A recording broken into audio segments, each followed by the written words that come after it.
I would like to call the regular meeting of the Destin City Council, August 30th, 2021, to order. First of all, we have invocation with Pastor Steve Ferris from First Baptist Church of Destin. Pastor Steve.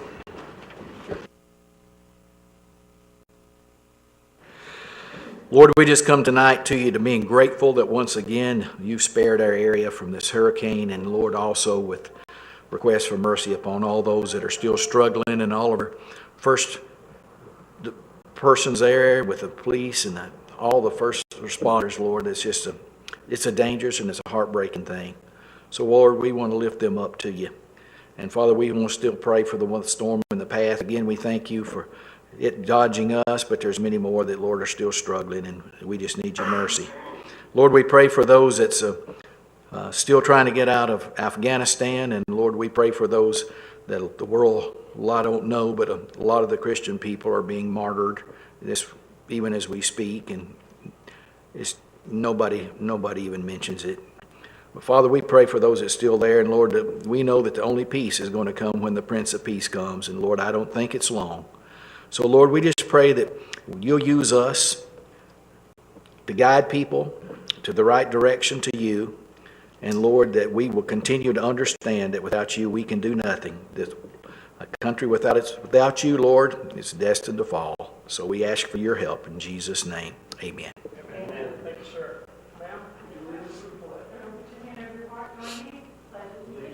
To the flag of the United States of America, and to the republic for which it stands, one nation, under God, indivisible, with liberty and justice for all. Mr. Mayor, I'd like to move my item before we get to the approval of the agenda. My G1 discussion on Melvin Heritage Park up to 2B, which I think they're here to talk, so I was just going to knock it all out at one time. Thank you. So noted.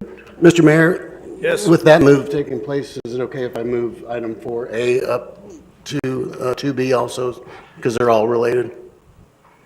Yes. So we have 4A to 2B as well. Little consolidation there. I appreciate that. All right. So those are the changes. I'll entertain a motion for agenda approval. Have a second? Second. Have a second. Take it to a vote.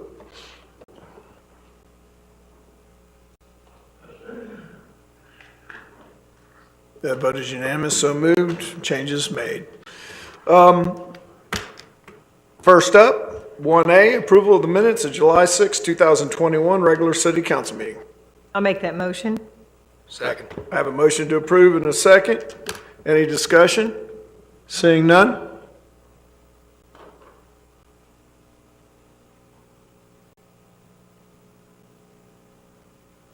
The vote is unanimous, so moved. Up first, we have a proclamation here today. Ray, you have it at your desk. And it is the 2021 proclamation of Constitution Week. And here we have two special guests, the West Florida Daughters representing the West Florida Daughters of the Revolution, the DAR chapter. And ladies, Connie Lee and Suzanne Ullery, I'll meet you up here at the podium.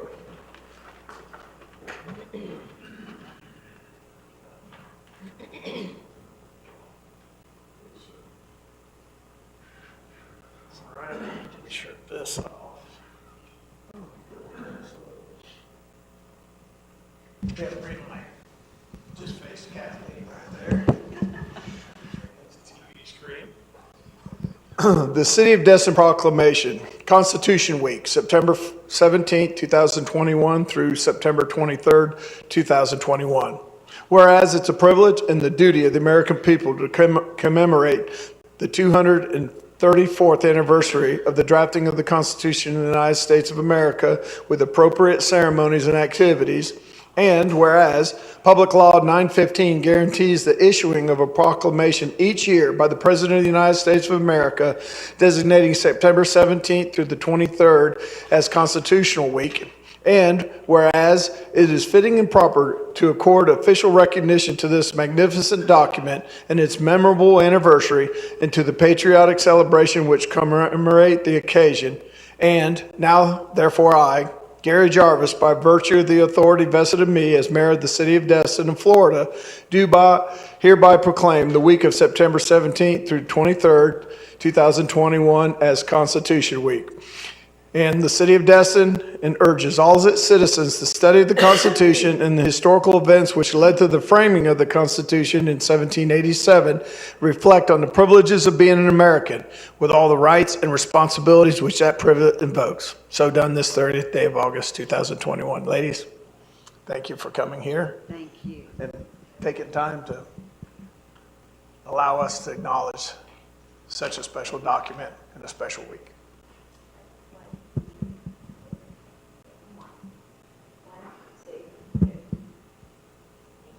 Thank you.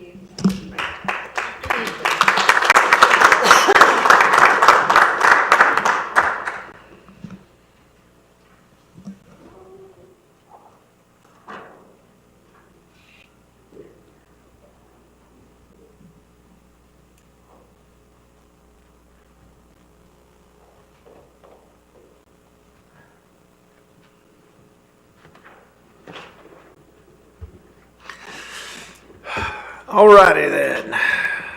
Up next, we have the GLC Incorporated presentation, an update on the Captain Royal Melvin project. And represents them. Would you like to step forward? Do you have something you'd like to add? Our staff has a presentation.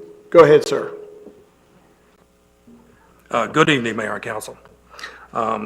GLC Contracting, Inc. is the contractors for Captain Royal Melvin Heritage Park, and they were provided the notice to proceed in January of this year. Project manager is Mike Buckingham, and he's been working closely with staff throughout this process. The total earned to date, less retainage, is a little over $425,000. And the amount that we have been reimbursed through the Restore Act is $335,000 approximately. To date, we've had some issues and some delays. Some of that's been caused by the foundation being removed and replaced. The slab pour was canceled a few times and had to be rescheduled, and portions of the CMU wall have been removed and replaced as well. To complete the project, the city and contractor will need to improve the quality control, increase inspection frequency, and consider landscaping options for landscaping and irrigation, because those are not in the plans as of right now. A picnic shelter that has been called for is not going to be available, so we need to consider other options as far as that goes as well. The drainage box near the Compass Rose will need to be adjusted to match the final elevations, and the paver work will need to be done to tie in the adjoining properties on each side. GLC is here tonight, and they can give you a project update and as far as what's going on in their schedule, and then we would be happy to answer any questions you might have. Mr. Mayor, I'd like to thank Bill and Joe Garvey for taking the time to come out tonight and addressing the council and being willing to take questions from y'all on this project.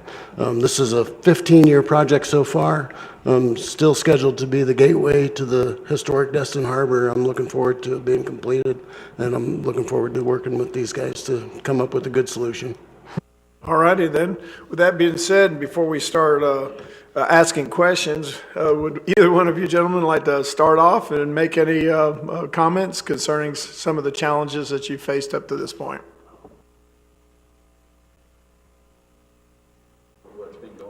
Go ahead and hit the red button and just state your name and address for the public record. Joe Garvey, 50 Marlboro Road, Shalimar, Florida, 32579, and this is, it's Bill Garvey, my brother. He's the president of the company. Currently, we've finished all the foundations for the retaining wall going down the west side of the building, and we've done the first leg of the retaining wall CMU, and that concrete was poured on Friday.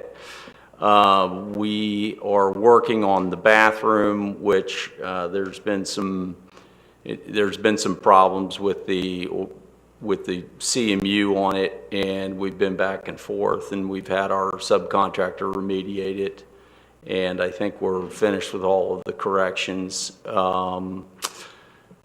We're currently waiting for a submittal to get approved that was actually put in March 16th. And that's for the lift station. That's kind of holding up the bottom of the hill. And really, that's about it. It's a lot of concrete and a lot of CMU work. That's it. So. All right, well, while I have you here at the podium, I'll let you be under fire from some of these council members that would like to ask any questions. So you want to key this up, and I'll call on you each time. Mr. Braden, you can start first because you're first. Thank you. Thanks a lot for coming tonight. Sure. The issue with the bathroom walls, what's your plan as far as fixing those? Well, just so City Council understands, there is no specifications for CMU at all on the plans anywhere. So in going there, we actually printed up all the specifications today that would be standard construction, and we feel that we're there. You can't just go off of people's preference in commercial construction, and the city did not produce a spec book at all for this job. There is no specifications. They're written on the plans, maybe. And so that creates a lot of problems because it is at industry standard right now. And so, I mean, we're there. I mean, we had the guy, let me explain a couple problems. Is the city comes out, I don't know who's in charge of doing the inspections, but the inspector comes out and slaps a sticker on there that says it's passed. And then someone else comes out and says, no, it hadn't passed. Well, that's a big problem. That's a really big problem. Who is in charge of inspecting this stuff? So right now, we are at industry standard for the bathrooms and for all the remedial work that we did last week. And in fact, I'll be honest with you, I've got a sticker that says second lift of CMU block is approved, and we had to rip down that entire CMU wall. And it was probably about $15,000. And so, who's in charge? I mean, who's in charge? Who's supposed to be telling us this is right or this is wrong? So, thanks. So, Yeah. I've been down there several times since the word go, I guess. Right. And I understand, what you're saying is there's really no specs, and Right. it just baffles me the money that the city has spent for plans and whatnot on that. It's just horrific. I mean, it's an insane amount of money that they spent, and this is not the first time that I've heard that, wasn't on the plans or wasn't no specs. I don't know what the hell we got for $250,000 in plans that, that we paid for. I mean, I could have done what you guys are going by with on the napkin. You should have paid about 6% of the project cost is what you should have Yeah, paid. it's crazy. But, I mean, I understand what you're saying is about it's up to industry standards. But you also have what else is known as taking pride in your work. Sure. And, I mean, the block work on those bathrooms, if it was for a footing foundation, like on your home, it's going to be covered up with brick or whatever, be fine. But when that's a finished product, and when you know it's a finished product, it's just going to be painted, then there really shouldn't be any specs or specifications on it. You should know that's a finished product. It's got to look great. I mean, I was down there today, and the block work that's going to be covered up on the right, a lot of it's going to be covered up, that's my knowledge. It's beautiful work. But the bathroom that we're going to see, that's just going to be painted. Well, a lot of the exterior is going to be stucco on the bathroom. Right. Which was made clear. Right. Since there were no specs, it was made clear, hey, Right. that's going to be stuccoed, so. Right. All right, you're good to go. I mean, the block work on the bathrooms is, and it's not horrible, but I think it's a far cry from being a finished product. Well, what we've done, what we did, all they can tell us is to go look at Captain Leonard Destin Park. So I've got 8 pictures right here that I could pass among you guys to show you what Captain Leonard Destin Park looks like. Right. And we I know- easily look as good as that. Yeah, we didn't have Yeah. any say-so in that one whatsoever. Yeah, and they probably had specifications on it. Yeah. I don't know what happened with these plans, I'll be very honest with you. You don't have an architect of record, you do not have an engineer of record. I have never been on a municipal job where there is not an AOR or EOR, and especially one that's coming with money from the feds. I mean, it's absolutely absurd that there's not an architect of record. Well, I agree with you I mean, 100%. so you just have people going down there saying, well, it doesn't look right. Right. That's what an architect does. They go down there, they know the standards, they can pinpoint it, they can go right at it, and they can make a point of, hey, that's allowed 1/4 of an inch tolerance, that's allowed 1/8 of an inch tolerance. That's what an architect does. Right. And I'm very surprised that the city does not have an architect on a $1.4 million job that's overlooking this, and there is nobody, we have never been given one name or one phone number of anybody that we can contact that is a design professional, not one. And that's absolutely crazy. Yeah, when I joined the council 7 years ago, that was one of my biggest things. I thought, any job over, maybe over $500,000, they needed to be an engineer, somebody on that job. There's nobody we can call. it's There's amazing absolutely that- nobody. We do not have a name or a phone number of one individual that we can contact. And in fact, when we got into the 12-inch water main mess, we contacted y'all's civil engineer. Guy said, we're done with that job. It's up on the shelf and it's tabled. Goodbye. That's all we got from them. So we are given a roadmap and we build it. Right. If you gave me a map from 1955 and told me to get to Seattle right now, I probably wouldn't make it to Seattle. These plans are really old, some of them. Yeah, The roadmap, there's things that are not, there's things shown that aren't there, there's things that are there that aren't shown. I mean, it's a mess. trust me, I know exactly what you're talking And we've about. been working through it and working through it and working through it. Now, as far as, I just want to let you guys know, as far as the schedule, here's exactly what occurred. It took a long time, 138 days for the city to sign the paperwork from the point that we were supposed to start. So those 138 days were added to the schedule. So the end date is October 30th. That does not include one other delay in this job. I put together a delay log every month and it's sent out to the city. Currently, that delay log is sitting at January 1st, 2022. That is the end date of this job. That needs to be finalized and put on paper, but that's been distributed and has been discussed. It just needs to now be turned into a formal change order. What percentage of the job would you say is done right now? Well, as he was saying, we're at 425,000. Well, 425 was my last invoice. Right. From about 3 weeks ago. We're probably, with all this CMU work that we did, we're probably at about 550 now of the 1.4. I mean, But like I said, we can't even go down bottom and start working because I put in a submittal on March 17th and it hadn't even been approved. That's 5.5 months.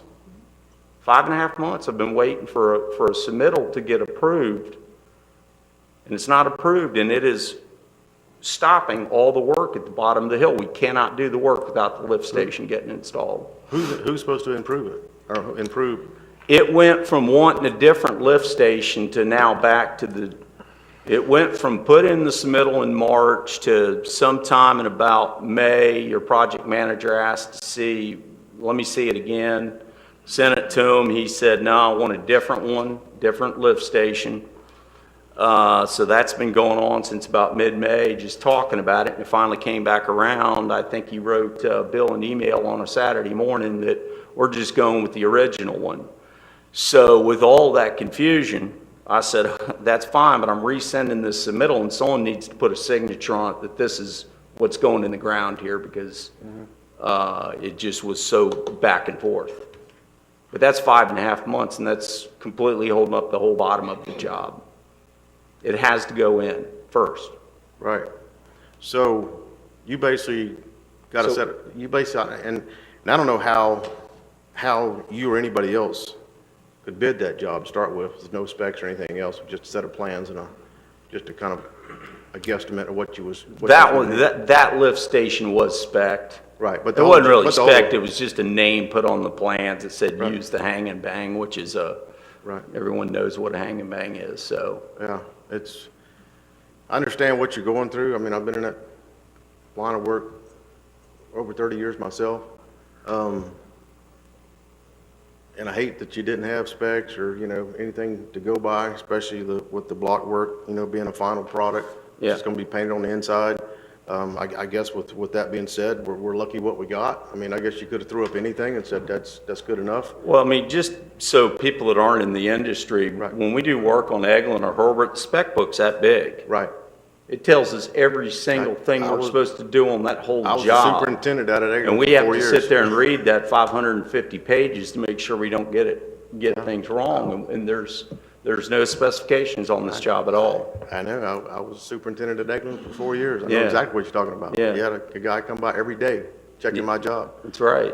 You got to read that whole book, and Yeah. that's not fun either, but. So I guess what I would ask is,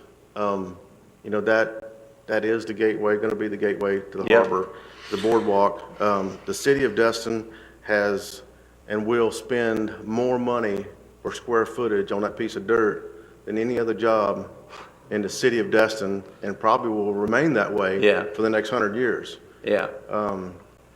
So, I think with no paint on it, though, is it Rodney? I Yes, didn't even Rodney. read that.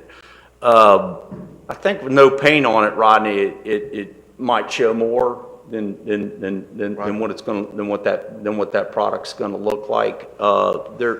One thing that the CMU guys do is they'll get into, we felt like there were some, let's call them fuzzies, Right.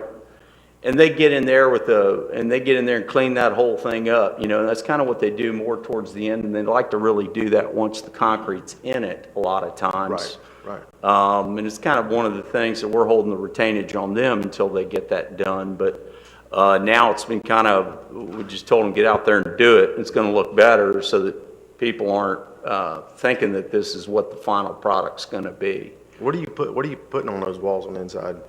It's an acrylic, some sort of acrylic, acrylic coating. Nothing like Elastomeric of any type or a Rhino? No, they didn't shield want or- that, no.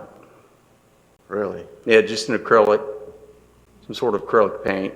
I don't know what they have. I don't know what they have over at CLD, Captain Leonard Destin. I don't either. I mean, I've got. It looks like just paint too. Right. Maybe it's. I'm not sure. I guess all I can ask is, your name's going to be on it, and it's the gateway, to the harbor for the city of Destin that we're going to be looking at for years, and everybody is too. So Yeah. just We, just so everybody, Bill here, he's got a Bachelor of Science in Building Construction and a Bachelor of Science in Civil Engineering. He's a Florida Certified Professional Engineer, and I've got an MBA, and we're very professional, and we take it seriously to put out a good product, and we always do put out a good product. if you can get the guys doing the retaining wall, the block work on the right, on the west side, to finish them bathrooms, that'd be awesome. One thing I could tell you, Rodney, and we did not know this, the fella had, the owner of the company, and I don't think he even knew it until the very end. He had COVID for about 2.5 weeks. People were telling us he looked like he was dead out there. We didn't even know that was going on.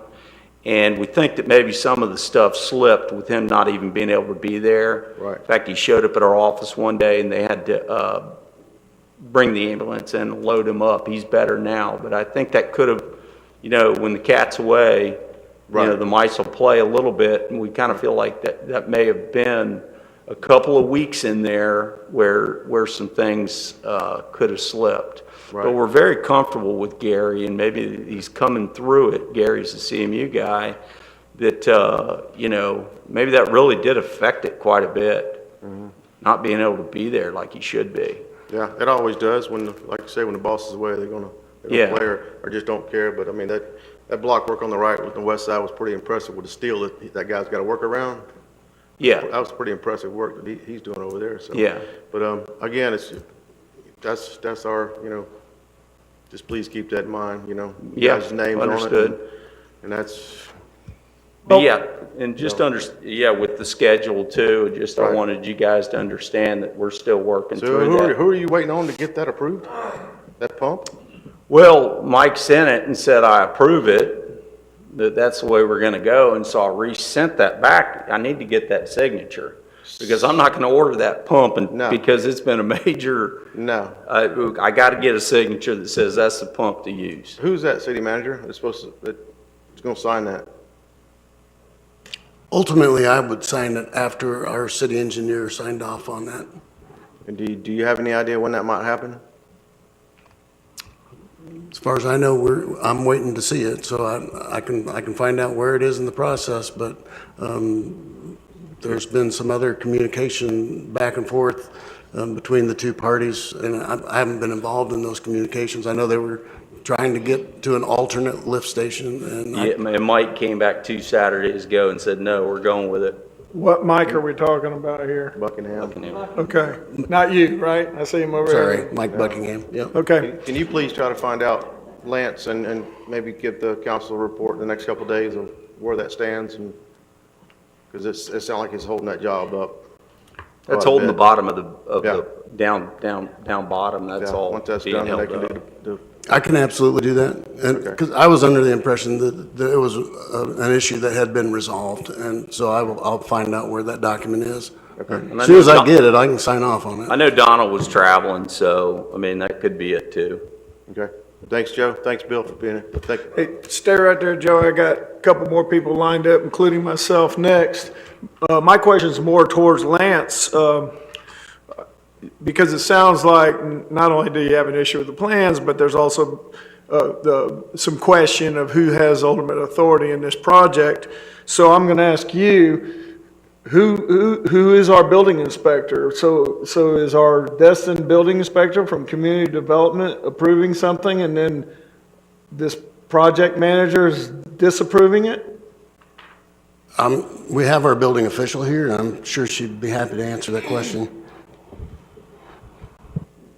Good evening, council. Yes, our inspectors, or my inspectors, do go out and inspect the structure, that it complies with the building code. Unfortunately, we are bound to just ensure that it meets the building code. We do not, or am not allowed to inspect quality assurance in that regards. However, we do, note any observation why, as far as the quality, but we cannot deny that to pass an inspection based on that. Yeah, and according to you, Joe, though, the building inspector passed.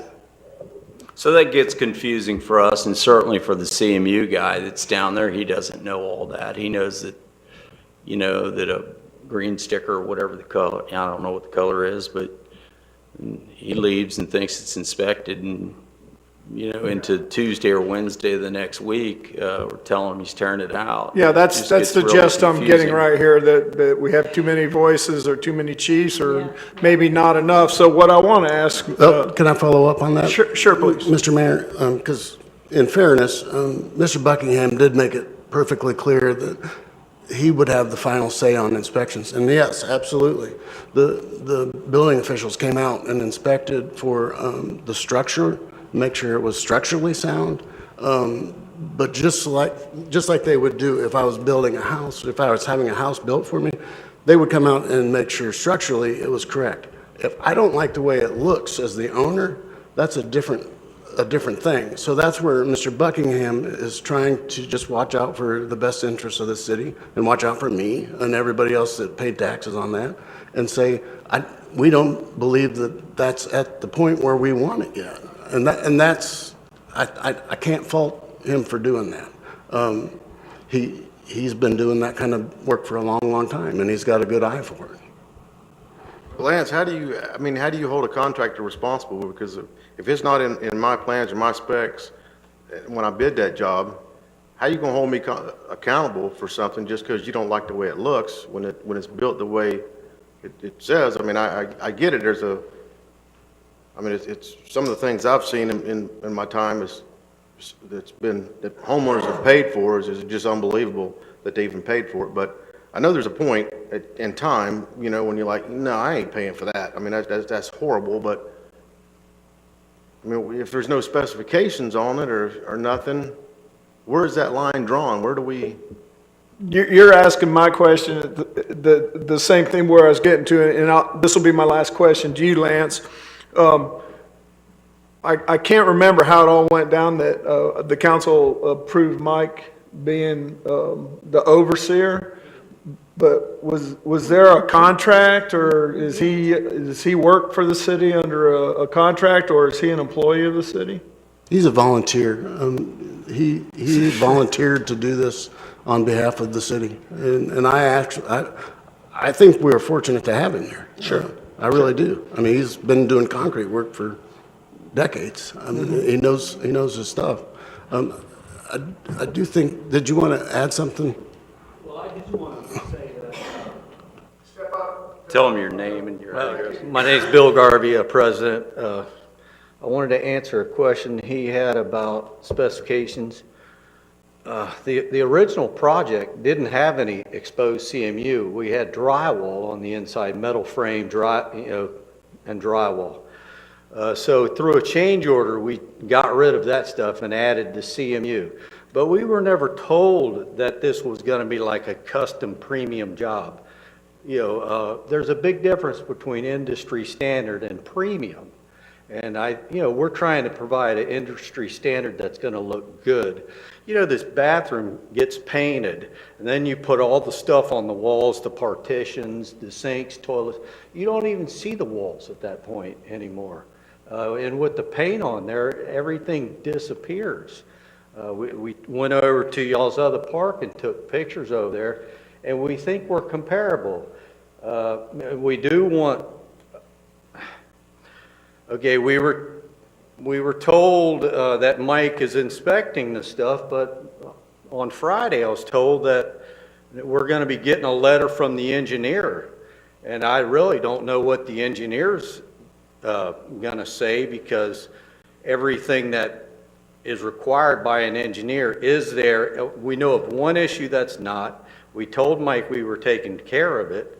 But we want approval on the aesthetic looks of it, not the engineering. And I understand. And the engineer of record is supposed to be providing a letter regarding that work down there. I haven't seen it yet. I don't think it exists yet. So I don't know what it says. So we're just kind of on hold until we get that. We don't. Neither one of you go away, because I got What's that? I said, y'all just stand right there, because I got a few more people that want to ask. Mr. Bagby. Okay. Thank you, Mr. Mayor. I'm newly back here, and when I was here before, that's when we actually started on this whole project, and I've been off for 7 years. So, Is it 1872? so yeah, 1871 probably. But I really don't care what happened in the last week or last month or last year or the last 3 years. All I want to do is get it finished. Right. So let's talk from August 30th forward. Right. Okay, till the end of next January. Well, it seems to me we have a communication problem. Y'all have a communication problem, we have a communication problem. Okay, y'all's subs need to know that we have a decision maker, and that's Mike. He's doing it on a volunteer basis. I don't have a problem with that. He's fully qualified to do that. Our staff has to understand that. And, before we start handing out little green stickers and telling everybody they're good to go, your guy needs to know that isn't the decision. That is part of the decision. So if you can explain that to all your subs, and like you said, the guy was sick, and I understand that's all past history. But going forward, and if Mike, if he's our guy, there's unity of command is a principle of war. There's one person, one, that runs the show, okay? And that's you, okay? And Mike is your direct report on this project. Then everybody else that works for you or works with you works with Mike, okay? And we got to make sure we communicate that to all our folks. Everybody understands that that's what's going through. Because I think we all want the same thing. We want a quality product. We want it finished. We want to get this behind us and move on. You know, the lift station submittal, okay, Mike approved it 2 Saturdays ago. I don't even care why they submitted it in March and Mike didn't approve it, or he approved a different one. You know, I would expect by the end of this week, they have their submittal approved. You call Mike, you call the engineer, you do whatever you gotta do, but that would be my expectation. And then the one thing I would ask of y'all, you didn't have any specs, which it blows my mind how you even bid a job without specs, because I'm doing a little $2.8 million project, and we got, you know, just like you said, a book and an architect and a couple of engineers. Are y'all doing, or who is doing, maybe this is my question, who is doing the as-bills? See, because when y'all are done with this, and 10 years from now, when we go in to try to figure out what was done, everybody's memory will be. We'll be doing the as-built. You're going to do, you're going to present us as-bills at the Yeah. end of the project. Yeah. No, that's enough. We are going to give you as-built, but it's not required in our contract. But we'll give you as-built. Okay. That's the correct thing to do. It is. And The I just one want to thi- make sure we get them. The one That's- thing about that is, the city did the water line, did the main water line work. Okay. And they gave us a drawing, but we don't know how to get that. There's no measurement or anything on it. So we don't know how to get that onto our as-built. So y'all have that as-built, but we probably aren't going to be able to get it on our as-built. Well, no, we'll just submit Yeah. that.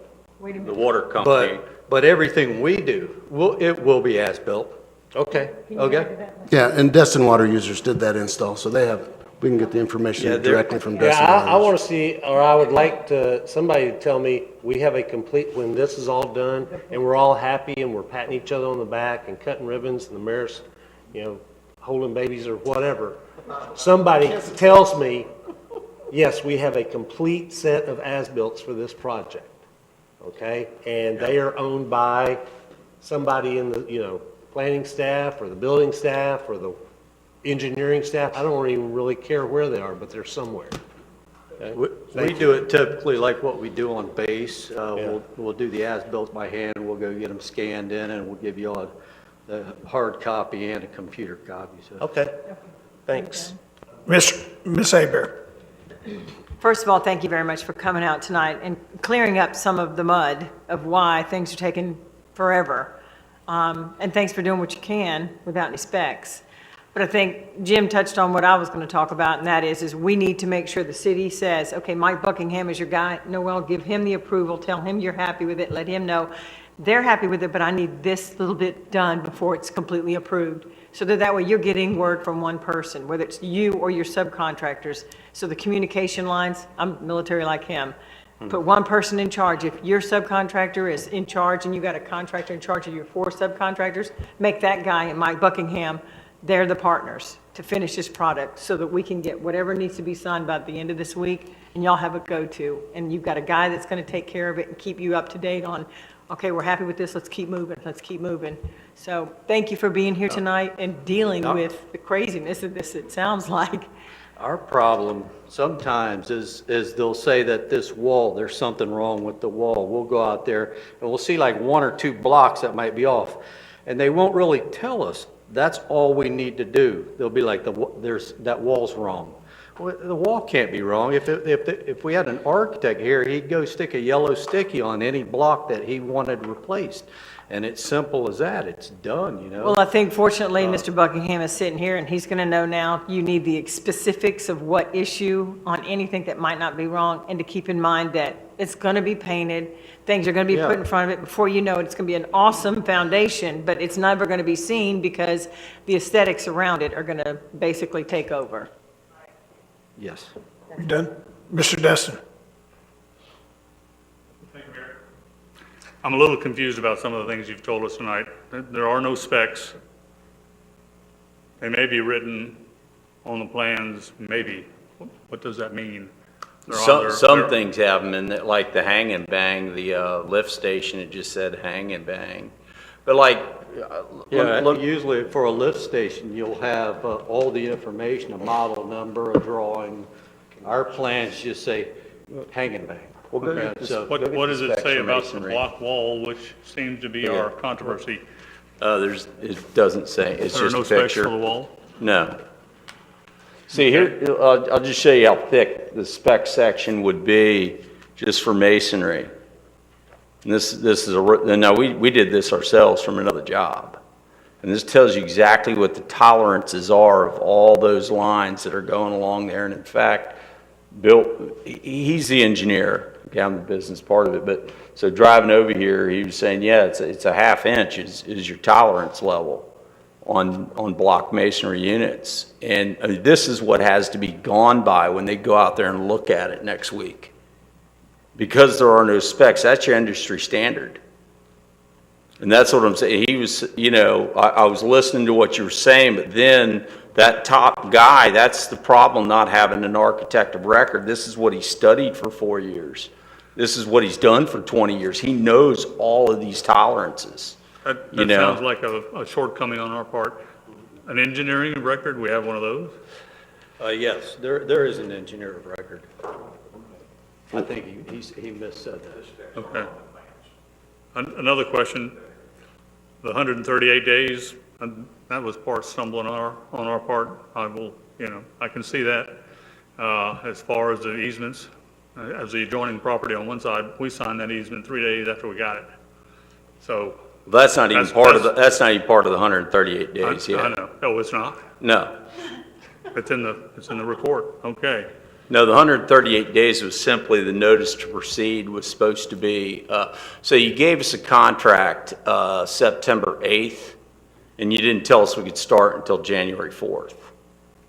And so the end date, and they wanted to go ahead and get the contract signed because of the federal whatever. The funding, I get And it. so we'll deal with that down the road. And so that 138 days is only due to the notice to proceed date being so late from the contract date. Well, it just Which shows posed a they're lot of finished. problems with material suppliers and a whole lot of other things, and we kept everybody intact except one to keep his price where it was at. Which leads me to another question. You have other contractors. How long do those bids that they give you last? I know. They usually only give you 60 days, well, I mean, on a commercial job, you'll try to ask them to leave it open, but we bid it in May. So we bid it May 28th, you didn't award the contract till September 8th, and you didn't let us get working until January 4th. So you've talked to those folks? And you Yeah. think most of them are still on board to do it at the price they promised? Yeah, If they yeah. can do it at all, I guess if you're. that Yeah, far we've got behind. one right now that we need to talk with the city, but it's really minor. But even with all the problems that happened with COVID and all the material delays and all that, I mean, it's really kind of lucky that this job didn't have a lot of wood in it. Concrete and CMU did not suffer drastic increases like wood and some of the other things. This job actually really got really lucky that it doesn't have many materials that suffered That's that. good. Let me ask you one other question, because I can stand up on my second floor, I can look over in what's going on now, and the water drains, are they working in the floor of the bathrooms at the moment? No, they haven't been connected. They'll be connected to the lift station. Lift station. Yeah. So But right they- now, it's just blocked off. But all of it will drain just like it is? Yeah. Right now, they're Okay. capped. Well, in that case, I think Mr. Bagby spoke very clear and logical path forward, or gave us one. You guys work with your director, commander, sub-commander, whatever we want to call them, and let's get the job done. Lastly, Mr. Schmidt? Thank you, sir. Thank you, gentlemen, for coming and taking time out of your night. I really appreciate it. Yes, Mr. Bagby and Ms. Hebert did have some very good things to say and some ideas. My concern with that, though, is they're their ideas and their opinions and ideas and directions and things like that. At the end of the day, Mr. City Manager, we have to make sure that we're confident that that he agrees with those ideas, because to this point, from when we've been here, Mr. Buckingham's in charge, and that's already been stated. So I thought everybody knew Mr. Buckingham was in charge. So it's kind of, I don't see how leaving here, Mr. City Manager saying, hey guys, go talk to Mike, make sure you get the green light, because it sounds like you're not going to get the green light, because he's already telling you he's not approving this stuff. So then I feel like we're going to be at a crossroad. Now that they've officially told you that Mike's your guy, we're not going to get the approval. So then what happens to get to Mike's standards or that standard? Does it cost more? If we wanted to do above the industry standard, is it, hey, well, sure, we'll do that, but it's going to cost more? Is that what we would be receiving eventually from y'all? That's That what would be the happen, yeah. Fair thing. Yeah, I agree with you. That would be fair. So, So what we have to go over with Mike, I mean, we need to just go over these standards with him on the CMU. sure. And we could sit there and measure out these lines, and it's got all the tolerances, and if we're within them, that's, Yeah. And when you didn't, I've had a remodel. I'm not in that industry, so I'm just using a personal example. No, that's fine. I try to get detailed line item by line item details when I get proposals from contractors for when the Right. job's gonna have to be done. And there's some that have just very broad stuff on there. And I assume that maybe that gives them the leeway to when I come back and say, well, I wanted it this way. Well, you didn't sell us that, so it's gonna cost you more. Hopefully they're not doing that to be bad, but maybe they are, maybe they aren't. I'm not saying that's what y'all are doing at all. So when you bidded this without specs that or specifications of what people were talking about, did you not come back to say, there's not even any specs on here, how can we give you a proposal? Because I wasn't here during that time. I mean, do you not have to say, No. guys, give us more stuff on this? Or was it just the type of Well, project that it We just was? assume a industry Industry standard standard. if Yeah. they're not Yeah, you don't included. get I mean, on commercial jobs, this is the first commercial job I've ever had without specifications, let me put it that way. Was that ever stated to anybody, like beginning or during No. the, okay. No, because if I did a work for you, for us to be fair to each other, I go real deep into my actual proposal Okay. of what is being supplied, exactly the quality that's being supplied. I mean, that's the only way you can avoid those kind of conflicts. Now, Okay. back to your bid question, I was trying to tell you earlier that originally none of this block was going to be exposed. Correct, that's the change The order. outside was stucco, the inside was drywall. So we did a change order to remove the drywall. Sure. Now we feel we're getting held to a higher standard Sure. that we proposed.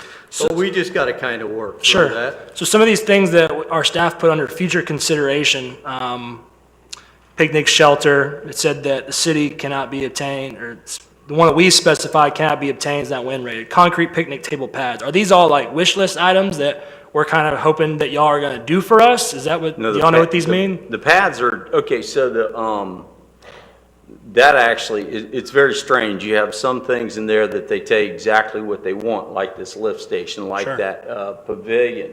Well, that pavilion, they even told us the company, and it comes out of Vermont, right? Yeah. Well, that guy can't supply it to Florida with the wind rating. Gotcha, But it was told exactly, that's exactly the one, so we know that exact price. sure. So anything above or below that, anything above would be a higher change order. If it's Sure. below that, could Okay. be deducted change order. The concrete pads is a wish list, yes. Sure, okay. Where are we at with finding a citywide project manager that Mr. Destin shared months ago that the school board did and different things like that? We met with Mr. Destin a week ago, and we are in the process of finalizing the RFP for an overall project manager like that. Sure. A company that would do that for us. Okay, that's good. My last thought I'd like to share is that, Mr. Buckingham does amazing things for a lot of people, a lot of folks. He's a businessman, honest man, does great stuff for a lot of folks. My concern, though, is that we're having a volunteer that the liability and responsibility is falling on. And he's accepted to take that, I think. But, I mean, our project manager is listed as Mike Buckingham on this document, and he doesn't even work for us. And maybe that's normal, having volunteers being project managers on projects, but I don't think it is. And so whether it's for the sake of Mike Buckingham or the sake of the city, I feel like we got to either hire Mike Buckingham to be our project manager. So, he's a volunteer telling these guys that we don't approve it, but he's just a volunteer. Imagine the subcontractors out there, I don't know. It's hire Mike Buckingham, or we have somebody within our city be a project manager on this project that the city of Destin's in charge of. Because this is our only project that we have that we're doing, and it seems like for 15 years, unfortunately we weren't here, but it's not going well, it seems like. And I don't know whose fault it is. We're communication problems, I get that, but I don't even know if moving forward, asking Lance to tell them that Mike's in charge and all that is going to be the direction we want to go. Because what if Mike goes on vacation for 3 weeks? He doesn't owe us anything to be here every day to inspect jobs or the quality of work. I'm not saying he's going to do that to us, but he doesn't owe us anything. He's just a volunteer. And I don't know if there's ways that we can look at options for that, but just something to consider for the others up here, that we might need to consider getting the RFP out sooner than later on this project manager, or having some of our city staff take more of a forward step in being in charge of this project. But that's all I had. We'd make a motion to pay him, to hire him. Thank as you. project manager. I got a couple more wanting to talk, and I will entertain one if that's what's needed. Dr. Ramswell and then Lance, and then I'll close this deal and let these gentlemen sit down, and we'll do whatever we decide to do. Thanks. And I appreciate you guys staying there. Dr. Ramswell, go ahead. Thank you. So are the plans y'all are utilizing for this project the ones from Tetra Tech? From where? I'm just looking at some old invoices we have from Tetra Tech for the park. Were these the plans after that? Tetra Tech might have done. This is not Tetra Tech. Geotech, maybe. Okay. That's a dirt, they would.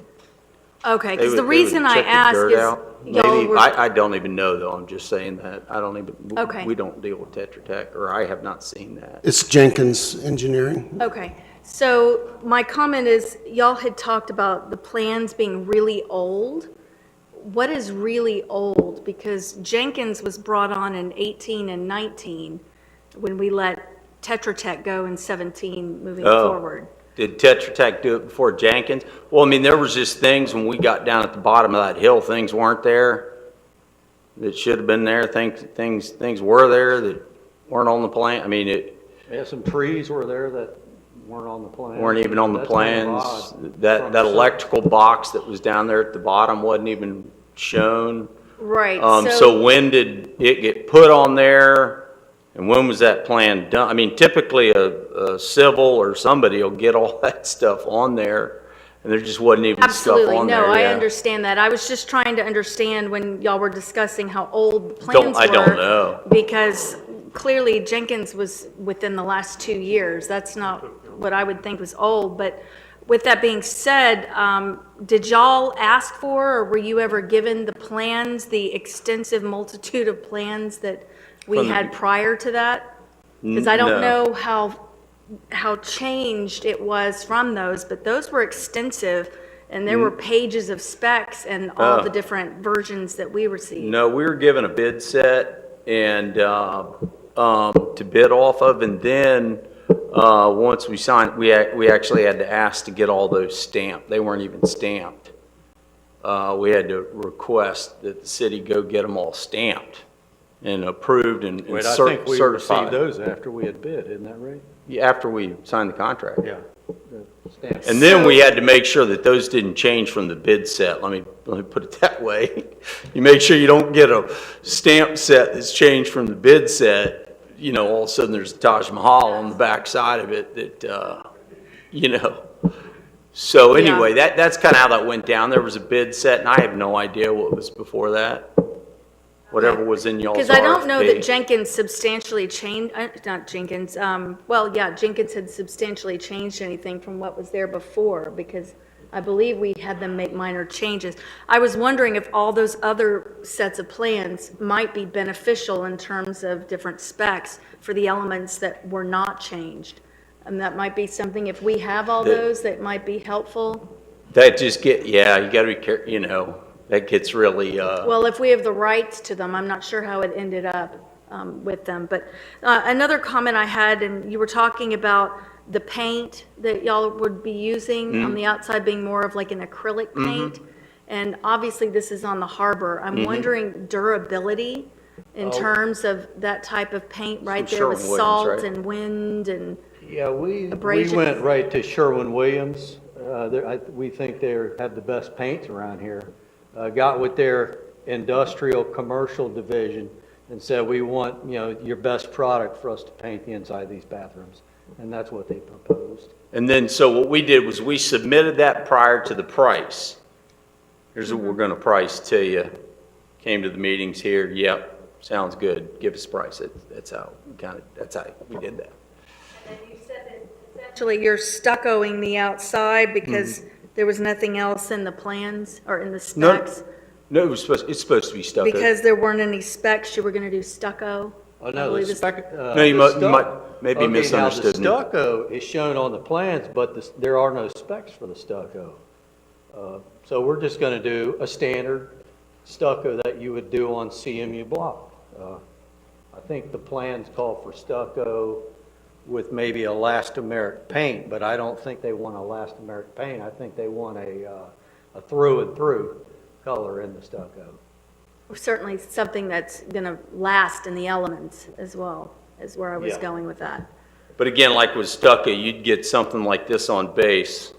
It'd tell you the exact stucco system you're gonna use. And I feel like we saw that in all those, I mean, we got several sets of 30%, 60%, 90%. And I don't think Jenkins substantially made differences. Usually, this information that we're showing you here, it's too much information that them to put on the plans. Like on the plans, they might talk about CMU on the plans.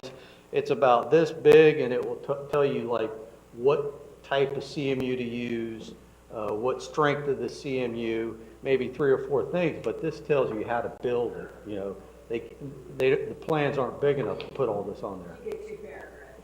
Yeah. So, these books that we get spec books are that thick, to cover all the items.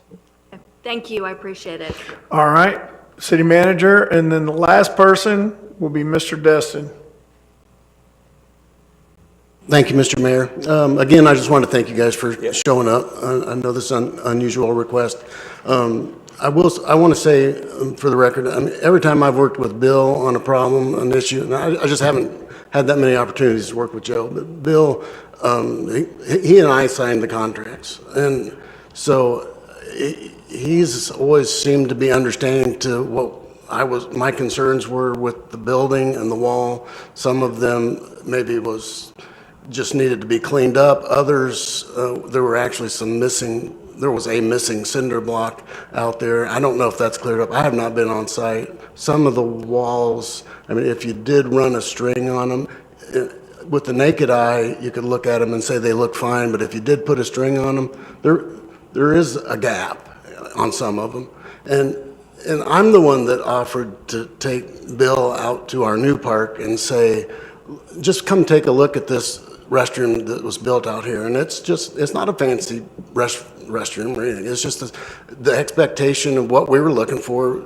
That kind of is a good example. And Bill said we didn't need to do that because he had a very good idea of what that looked like, and he thought he understood my expectations. So all I'm looking for as not only a city manager, but as a former long time parks director is a quality product that the town is going to be proud of, that we didn't waste our money on, and that is going to be around for a long time in a very harsh environment. That is all I'm looking for. And I know Bill has said that he could make some changes to it. I don't know what they are because I'm not a contractor. I don't do that kind of work. But if we could get there, I think that's what I would like to see. I'm going to thank Mr. Buckingham one more time. I know that not everybody gets along with Mike or sees things the way Mike sees them all the time, but this guy is a perfectionist, and I appreciate him being the perfectionist that I need so that I can take a different kind of a look at things before I sign off on them. So appreciate you guys, appreciate you doing what you're doing. On the matter of paying Mr. Buckingham, I will real quickly say that was considered before he came on board, and Mr. Buckingham declined that. So Do we need some sort of formal, just retainer, or he would formally be representing the city? We can do something else, but Mr. Buckingham has served on multiple committees and still does. And I talked with our city attorney at that point. He has completed volunteer applications for those boards, so we have applications with his information on it. We just didn't feel like it was necessary. We can absolutely do another one if it would make people feel more comfortable. Thank you, Mayor. Go ahead, Mr. Destin. My comment was going to be directed toward that. You don't have to be paid to work for the city of Destin. If that's the case, and 7 of us up here do not work for the city of Destin. And I haven't worked for them since 1985. Mr. Buckingham volunteered. He's working at the direction of the city manager, who is paid. I don't have a problem with the relationship. I just think we need to move forward and get the job done. And there were a number of potential fixes that are listed in the staff's summary tonight, and I don't know if we need to formally endorse those with a motion, but I think those are the route that we need to go. Joe and Bill, I think that we're done with you, so you can have a okay. seat, but you may want to sit around and listen to what's going to take place. Okay. Go Yeah, ahead. thank you. Thank you guys so much, and it's not an easy thing to do, and I appreciate your efforts. Go ahead, Dewey, if you want to take it to the next step. I'll make the motion that we move forward on the plan outlined in the staff report. Second. Okay. We've had a lot of discussions, so can we take this to a vote? Is everybody good with that? Did we want to, Mr. Buckingham wanted to say something You wanna first, I talk? suppose, so I'll yeah. withdraw that. Yeah, and you're not under a time limit. I got 3 minutes. Mike Buckingham, 510 Calhoun, thank you. Wasn't feeling too hot tonight, so I'm safe, don't have no issues, but I was sitting home listening to some of this, and I ask each and every one of you at your convenience to meet me out there, and I'd like to show you some of the issues like Mr. Braden saw. I think if you've seen them, I think you'd have a little bit more concern.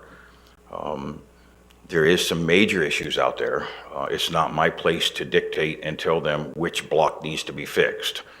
In the beginning of this process, I took Bill himself to Leonard Destin Park when we decided to get rid of the sheetrock because it was not a conditioned space. So when you don't have a conditioned space and you have sheetrock and light gauge steel metal, it doesn't last. It falls apart when there's no conditioned space. So we removed a few items in there, which was to their benefit in timing and money. And we took them down to Leonard Destin Park and said, this is what our expectations is. This is what we'd like this building to look like. And it's pretty simple concrete block wall. So they knew exactly what we were looking for the last month. And I'm not going to sit here and throw gloves and throw punches, but for the last month, I've had to constantly go down there and say, okay, is this good enough? Well, no, it's not. Okay, it's not. Finally, a couple weeks ago, I asked the city manager if he could come down and take a look at it with me because I'm getting the black eyes, which I'm okay, I can handle it. But the bottom line is, it's just not going to meet your expectation, yours, or any one of you out there. It's not going to do it. And I think if you've seen it, I think you'd understand where I'm coming from. So in this case, I'm the bad guy. That's okay, I'll be that guy for you guys. Why? 10 years from down the road, I'm not going to walk down there and I'm going to say, man, who did this job? Oh, Mike Buckingham was involved. No, it's going to be done right or we're not going to do it, at least as long as I'm involved. And I think that you all would appreciate that. So I do ask you all, at any given time, please come down, call me, I'll meet you there, and I'll show you the issues. But once again, it's not my place to sit there and tell them every single block that's bad. Hey, Because Mike, if I could interrupt you real quick. What do you want to do about the wall that's wrong right now? What's the plan as the project manager What for would that I, wall? what would I do? Well, you're the project manager. Okay, So what's the plan for this project for that wall? Okay, if it was my job, I'm gonna give you one answer. Since it's not my job, my answer is gonna be, this is our expectation, however you get it there, that's fine with me. But this is what we want it to look like. So however you can do it, I don't care. Me, I'd take it down and build it again. Why? Because the block work sitting right next to it by another contractor. It's absolutely beautiful work. When I say beautiful, beautiful, and guess what? It's all getting covered up with dirt, and it still looks that good. But when you go inside and you put epoxy paint on these walls, it's gonna look 10 times worse. It looks like one thing now, but once you paint it, it's gonna be worse. We have one more major problem, and it's called the floor in there. The floor does not drain towards the drains, and I brought it to their attention. They know it. How that's gonna be fixed, I know how I would do it, but then again, I've asked them, this is our expectations. We need this water to drain towards the drains. Lance seen it himself. He took pictures of it. What color is the paint, Mike? What color, sir? What color is the paint? White. It's going to be white epoxy inside. That's gonna, I mean. Oh, it's going to show What everything. do white clothes do? Hello. It's Show going to show everything. everything. So I don't want to sit here and continue being the bad guy, but I am, because my job is to make you guys look good, to make you happy, to get you It was what you're his paying for. subcontractors, though. He's had two different subcontractors. do. Yes. One built one section and the other guy, and he said that one guy was out sick for a few weeks and they didn't know it, so maybe I don't agree with that miscommunication. either. I don't agree with that either, and I Regardless of disagree- whether and he was sick, that, I mean, I want Right. to be sensitive here, but that's, if I'm sick, I'm still expected to do my job. Correct. Please keep in mind there is specs, okay? Please keep in mind that they gave us a change order from, don't hold me to the exact dollar amount, but it was either $7 or $8 per block. Lance, maybe you can help me. But they wanted $12 a block because of how much steel and how much night hard it was going to be to do the job. So we gave them that change order. So they made more money on this, and it's still not right. It's not right. The floor is a huge problem. I took Lisa down there, Parks and Recs. I said, Miss Lisa, how are you going to clean these floors? Look where the water's sitting over there. I can't do that. The drain's here. So there's issues.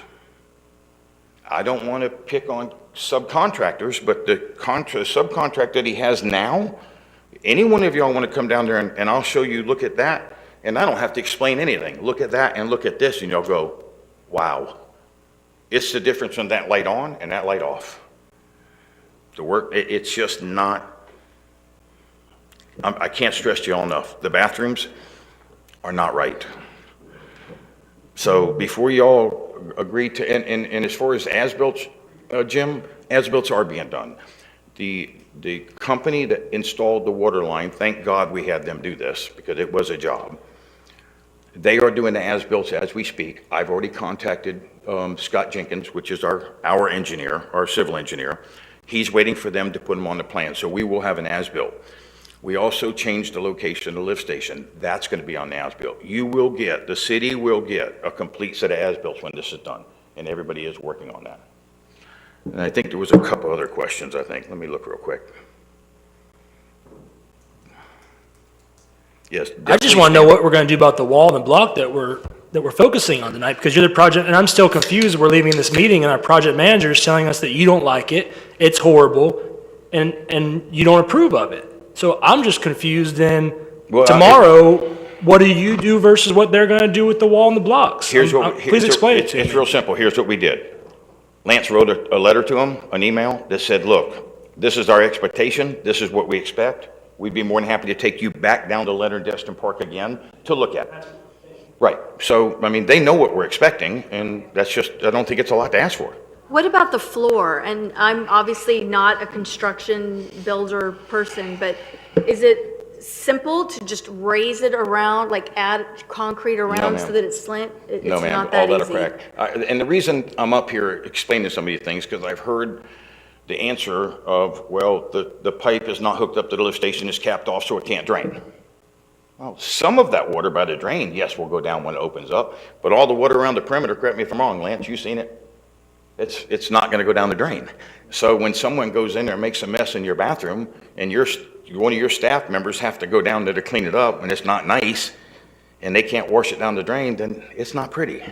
So what is the plan for the items that have been identified as needing changes? Has it been written up? Is there a change order? Or This gentleman sent a letter and asked, and told them what our expectation was. Right. Right. Well, I'm asking anybody that'll answer. Right. I'm just telling you that Lance gave them what our expectations are and what we're expecting, and I have not seen, and 2 or 3 weeks now how we're going to fix the problem. So it's not a subcontractor issue of not being there on time. It's just, it's not getting done for some reason. Well, can somebody address these answers, either the Garveys or Lance, whomever's appropriate? What is being done to remedy these elements that need changing? So there is no design for the floor for draining at all. So we don't know, it's not on the plan, so what we did was had our subcontractor, when they did the concrete, did a normal flow to a drain. About a 2-foot. We went out 2 foot. all the way There's around. absolutely nothing on the plans. Usually on your architectural plans, they'll draw a big X right at the center of the floor drain. And that X goes out as far as they want the slope to go. If they want it sloped to the exterior wall, those lines will go to the exterior wall. Our plans have no lines at all. It just says They show a FD, dot floor with drain. an FD, floor That's drain. it, floor drain, So- doesn't even show a slope, 0. We did a slope, and there is no slope on the plans. We just did a slope, it's a normal slope. So, but our slope doesn't go all the way to the perimeter walls like they want, you know? What is industry standard? What we There did, is no industry standard. I mean, what we for did, So there is or there isn't? There it really isn't. You know, the architect's supposed to tell us how far he wants it to go out. But so as a builder, though, when you're building a drain, obviously the object is to have water drain into the drain. Right. Wouldn't you naturally build it with, well, you gotta be very careful on all those slopes with ADA and everything else. Yeah. You're getting It's not into, so simple. it's not so simple. You can't just start making slopes wherever you want. You're well, getting no, into but a I mean, whole lot- obviously, You're getting into a whole when lot of something's ADA draining issues. into a drain, It does, it has a you don't need it to be. No, we have a a- 2-foot, we have a 2-foot slope on it. Okay. There's a 2-foot slope. I can see I understand what you're saying. Yeah. It's like a restaurant kitchen. You may have a drain with a slope that is this big. It takes a squeegee to get the Squeegee, water yeah. to the drain. Exactly. You don't So- want to slope the whole. All Yeah, your otherwise plans you're gonna be say- walking like this. All y'all's plans say is FD, that's all it says, floor drain. Doesn't say anything about a slope. I'm not a contractor. I mean, we worked could have in a done it just restaurant one flat. time. I've seen that. We could have done it flat. Guys, but they go this way, the water goes the wrong way. You can't pull a squeegee up to build it back up. I sat there and watched them do it, Mike. This is the problem. Yes, this is our problem. It's, he need said, an she architect. said. I mean, do we have to hire a mediator to address this? Or what's the deal? See, that's, you know, you got two parties here that seem to disagree. We're kind of like hanging, flopping in the breeze out here on the side, even though we got ultimate, not we, you guys have ultimate deciding, decision-making powers actually to make these decisions, what's good enough and what's not. So we got to resolve this because it's not fair to the contractor and it's not fair to our project manager to come up with something to rectify this. Here's my point of confusion here. Have a seat for a second. We'll let everybody come up to the podium one at a time. My concern is this. The floor drain was actually one of the things I addressed with Bill, and Bill said he understood. And he told me on that day that there's more than one way to fix this, and that when they got closer to the finished product, then it would be addressed. Isn't that a true statement, or? Usually, you know, at this point, you don't really do anything because right before you do your finished floor is when you want to clean it and prep it. So if we did something now, we're going to have to clean it and prep it Sure. again later anyway. That sounds like what we talked about. If we're going to do something, we're going to do it right before we put the epoxy on. So that sounds like what we had talked about. This whole thing about pre-slope, after slope, all this other slope stuff, I don't know anything about that. And I don't want to have that argument because I wasn't there when they poured the cement. So I don't know if there's specs on those plans or not, but I can tell you that I absolutely expect water to drain into the drain.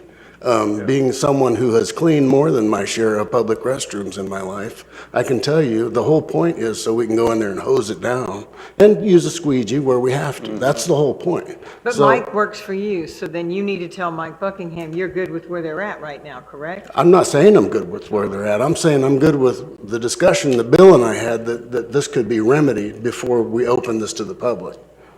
So if it's not on the plans, then it becomes a change order. But so it needs to be in writing what the expectations yeah. are, so y'all know what they are, Yeah. we know what they I are, mean, we and could there's have done the not a whole lack floor of flat. communication. There are no slopes listed on the plans anywhere. We could have done it flat. I'm going to speak with Bill on this, and no offense, Joe, but That's I fine. signed the contract with Bill. My conversations are with Bill. He is the general contractor. He's the one with the know-how, the knowledge, at least according to what he put on the bid. So I know in I my... signed the bid. I signed the contract. I did. You did? Yeah, I signed the contract. I Okay. sign all our contracts. Okay. I handle everything contractual with our company. All right. I'm just telling you, I signed That's the fine. contract. So, go ahead. I must have got a different version. The drain is a drain, is a drain. Right. It is for water to drain into. I'm hard pressed that I'm having this conversation, but I'm having this conversation. But what- To suggest that you can do a poor quality job and pour it flat just concerns me even more. I've been Lance, trying you my... should have got it on the plans. Wait, you Okay. just listened to your councilman right here tell you that even kitchen restaurants don't slope their entire floor. There's You'll be there's walking around. ADA rules and requirements. You can't just make slopes wherever you want. Well, I'm just telling gonna, you that I'll right wrap it now. up. I'm just gonna wrap it up. I'll Hey, wrap guys. it up right here. Okay, here's going to be my suggestion. This is one of the few things I get to do. There's a lot of discussion that needs to take place that doesn't serve this council well at this juncture on the dais. What I'm going to recommend at this point, and you can either ignore me or choose, is that we end this proceeding at this point. We don't take any further action. We look to our city manager, who's paid, to sit with his team, do any further negotiation with the contractors, then come back to us. We're meeting next Monday with some recommendations and some recommendations for actions for this council to consider and to take. Okay? I think that's going to be the best way. That gives any one of our council members between now and then to call these two gentlemen and talk to them personally, maybe even go on site if needed. They could do the same thing with Mr. Buckingham and the same thing with our city manager. And I think we should end this portion of the meeting at this point and do my recommendations. Let me just state one thing. They're looking out for the best of y'all. Yeah. But an architect looks out for the best of everybody.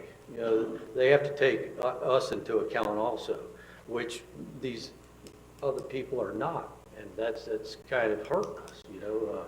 Financially, for sure. And we agree there's some deficiencies, but I don't think there might be one structural one, which is an easy fix.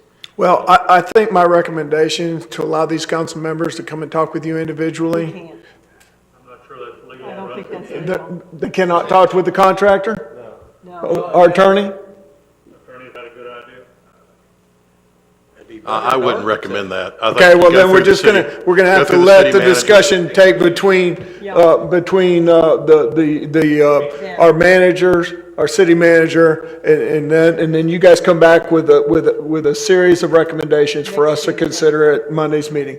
And so, Mayor, with all due respect, it appears that you're directing the staff, which you have no authority to do. no, I am making a recommendation, I You have are. not made a Until it's adopted direction. by the council, it has no weight, is what I would point out to you. Well, that was the whole purpose of my recommendation, Mr. Destin, is allow the staff to come back with a list of things for us to consider and make a decision on. If the council endorses your recommendation, then it's good, but you cannot recommend nor direct the staff to do anything. Well, I was fixing to turn You're to gonna make a you. I motion? asked for y'all's. I'll make that motion. I'll amend my motion, Ray, from the first, that we go with this contract, that we amend it to give the staff time to get with the contractors and clarify what expectations on both sides and bring us back the information to next Tuesday's meeting. I want to throw a wrench into it, but they sent an email with all of their expectations and requirements and what they're expecting them to do. So that, I think that's already been done, I think. Unless this is something additional that you're going to do, you think? My offer still stands. I mean, I would, if I need to take them out on site, I'm happy to do it. I have never personally Mr. accompanied Bagby, them on all site. right. I was trying to, we do have an agenda here. know we do. Okay, and it is already 7:30. Yep. And so This is the gateway to the harbor. I understand that, and it's also taken 15 years, so another night's not gonna hurt. So, yeah. but Mr. Destin is correct. So, Mr. Bagby, would you like to weigh in? 'Cause I would like to weigh in. Thank you, Mr. Mayor. I would ask that you two go down there, okay? And you come out with a list. You don't leave till you say, we're gonna fix this, but we're gonna do it with the epoxy. You know, if I need to come down there on Saturday with my level and go, yep, it's going toward the CMU wall, it could be flat, but it shouldn't be going toward the CMU wall, because it is hard to push water up the hill. I get that, and I understand. You know, the drains, I've read plans. I am an engineer, but not so I understand you don't have a drain for the whole thing, because then you have a swimming pool, okay? But my expectation is the four of you get in a room and you come back, he comes back next week and says, the four of us met, here's what we all agreed on, we have a plan, that's our contractor, that's our city manager, and that's our project manager, y'all are our contractor, and we got a plan, and we're gonna execute it. A second. Okay? Thank you. Yeah. That's the motion. That's the motion. Get That them all sounded four in the pretty- same room, and you don't come out till you got a plan that everybody agrees on, the remedies, because we're gonna legislate so you guys can have a seat. Thanks, Joe. Thanks, Bill. Thank you. Thank you for everything. The only discussion I'd have, and I agree with the motion, is that they put up a bond, right? Yeah.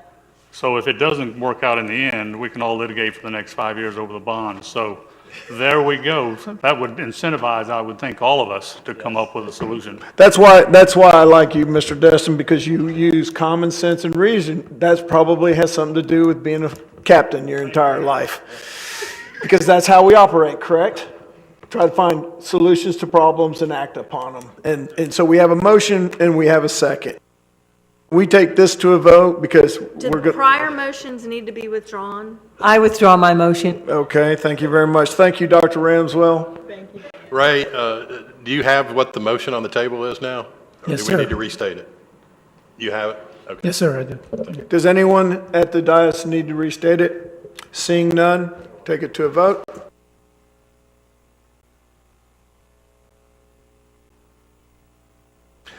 Vote is unanimous, so moved. Thank you, gentlemen. Appreciate your time. As difficult as it may be, you're good to go. Thank you, Mike.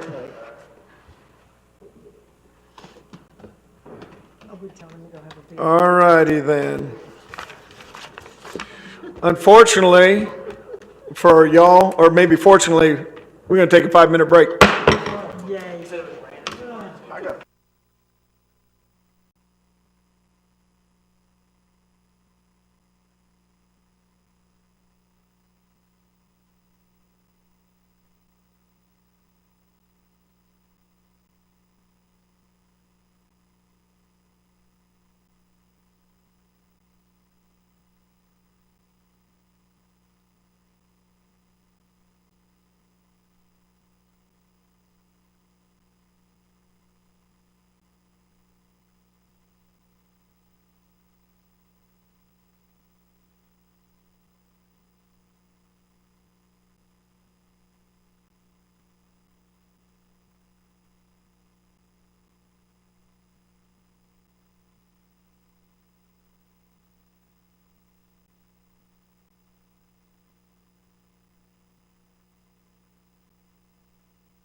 All right, everyone. I can't wait. We get to do this again in 7 days. All righty. Item 3, public comments on agenda items that are not public hearings and any matters not on the agenda. And I don't believe we have any public hearings tonight. So, does anybody in the audience have anything they would like to say? Anybody in the audience? We have one person in the audience who always comes. Claude, thank you for your participation and caring for our community. Do you want to come up and say anything, sir? Good. As we all know, if Claude has something to say, he'll make sure he'll get to us promptly. All right, thank you very much. I'm going to close item number 3, the public comments on the agenda, and we'll take it away, Lance. Thank you, Mr. Mayor. I'm going to introduce items 4B and 4C together. Ms. Strickland is here to present both the operations financial report and the capital project status report, and to answer any questions that the council may have regarding those reports. And just for clarification, there'll be no action on this. This is just our last opportunity before we go to budget approval at our next meeting or two.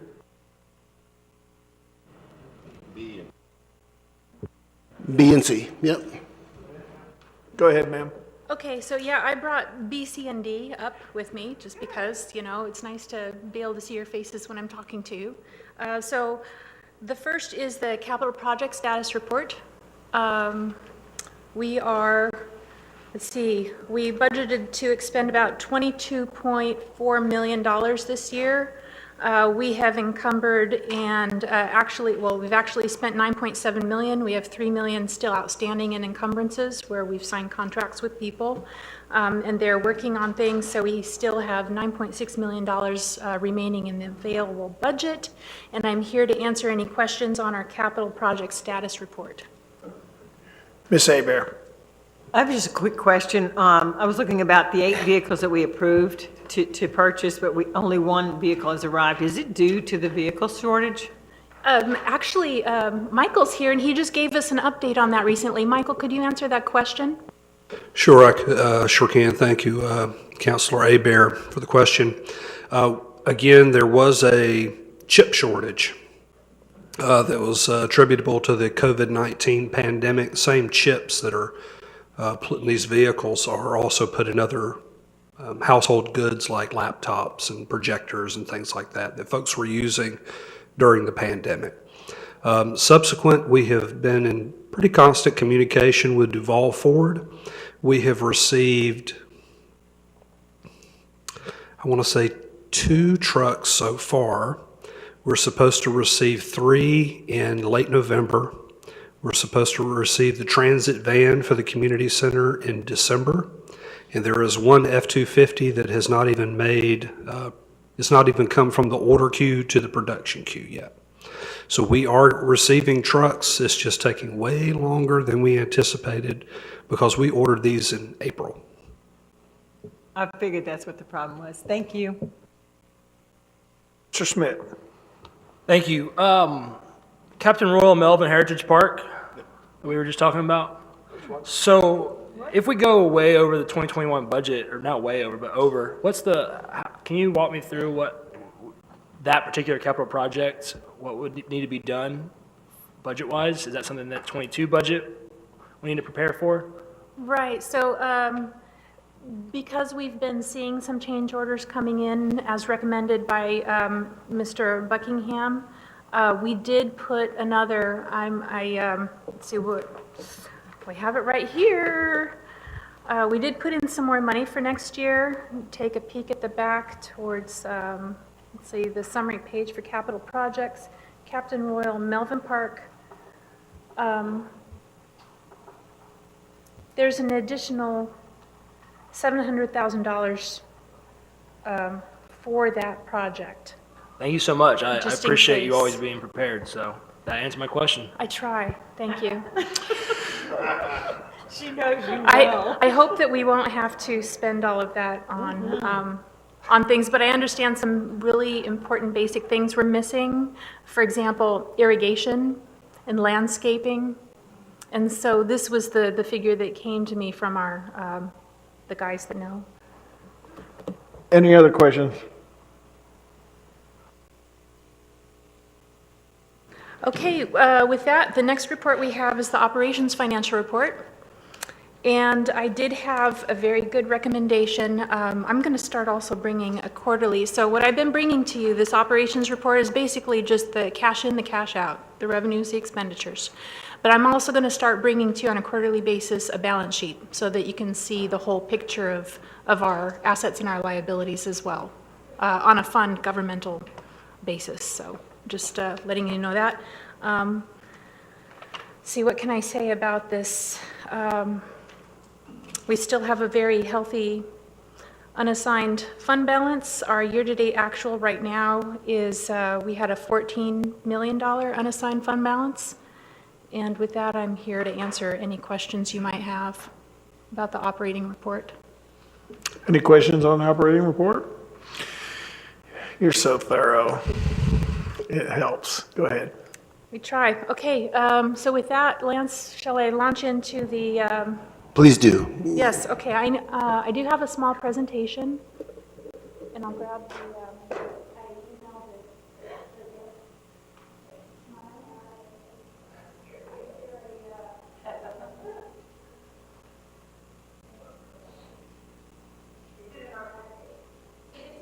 Yes, it should be in your packet as a PDF, and it would start in your packet right after the agenda cover page. So it would be probably page 3 of your packet? 43. Page 43 in your agenda. Yes, thank you.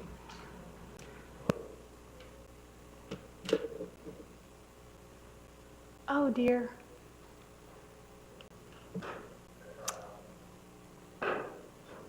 Well, I'm going to move forward, and I'm hoping that this is, let's see. This is the wrong, this is the,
little technical difficulty there.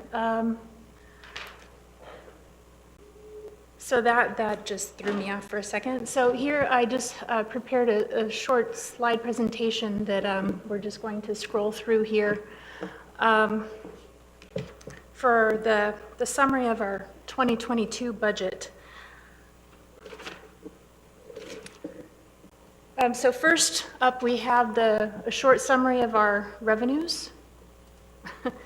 Bottom line, we're projecting for 2022 that will bring in about $29 million. Intergovernmental, which includes all of the grants, would be 11.4 million, and that's significantly higher than our 2020 actuals. 2021, we were hoping to bring in about $13.9 million in grant revenues. But because of the delay of the beach parcel purchase and also the delay for the Clement Taylor Park renovations, that's about $4 million of grant revenues that we're not going to receive this year. So we should earn those next year instead. The next page is our summary of budgeted expenditures for 2022. We're budgeting to expend $34 million. And on this page, you'll note, so that means that we'll be dipping into the fund balance by $4.4 million. I wish I had a a laser pointer so I could point out these numbers on the page, so, but hopefully you have them all in front of you. Oh, it's on the top button? Okay, so we're looking at this column right here. So there's the $4.4 million that we're going to expend more than we've brought in revenues next year. So this is one way to look at all of the expenditures by major category: general government, public safety, physical environment, transportation. This is how I report up to the Auditor General.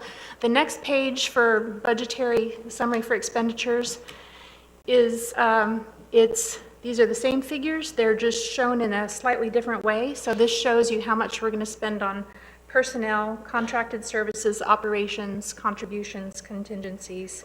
And you'll see there that the capital outlay expenditures for next year, we're proposing at $16.6 million. The main, on this next page here, I also have made a column to show the 2021 versus the 2022 differences. Our personnel costs are going to increase about $740,000. This is an 11% increase over what was budgeted for 2021.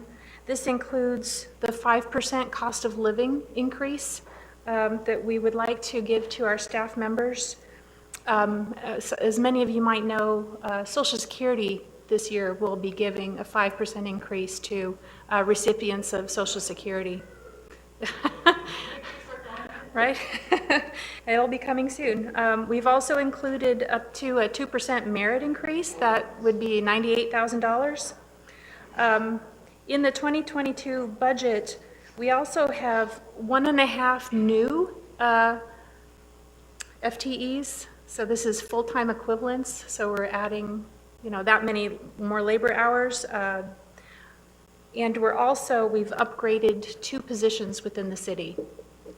One of those was we took a regular code enforcement officer and upgraded them to a deputy code enforcement officer, and we've done some things in the community development department as well. So on top of that, we have about 55 to 75 positions that we foresee will need increases in salaries, but that will wait until we have our compensation study done to make sure that we're staying on par with everybody. But that's $293,000 that we've budgeted for that. So we'll see how that comes through. Can I ask a quick question while we're Yes. on personnel? And this might be a question for our HR manager. I understand we had a new loss of somebody of significance in our city staff, so we have another opening. How are we doing as far as, I know the market is really still kind of questionable, getting people back to work that, trying to draw them in. What's our head count of open positions at the city? Yeah, that's a Nicole question. Go ahead, Nicole.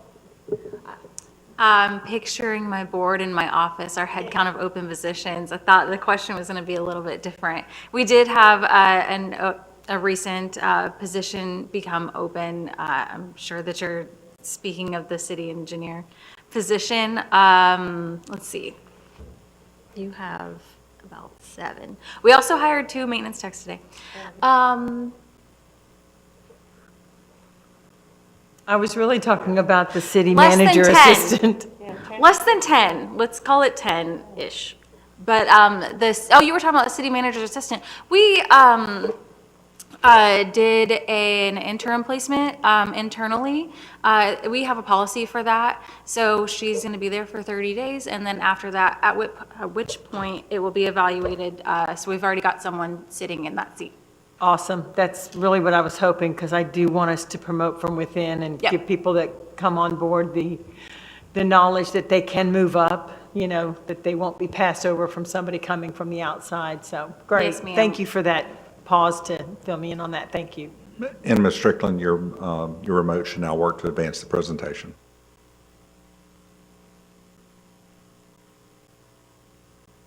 Thank you. Okay, this is great. And yes, please do raise your hands, raise any questions, bring in on any comments while we're going through this. Right, there you go.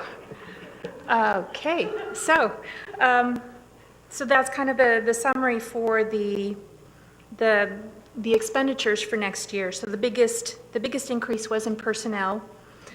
Contracted services is going down because we have been able to fill a lot of our positions. And one of the big ones was in the community development department. They were using a lot of contracted laborers to accomplish what they're doing. So those labor hours are going down as our new staff is coming up and coming on board.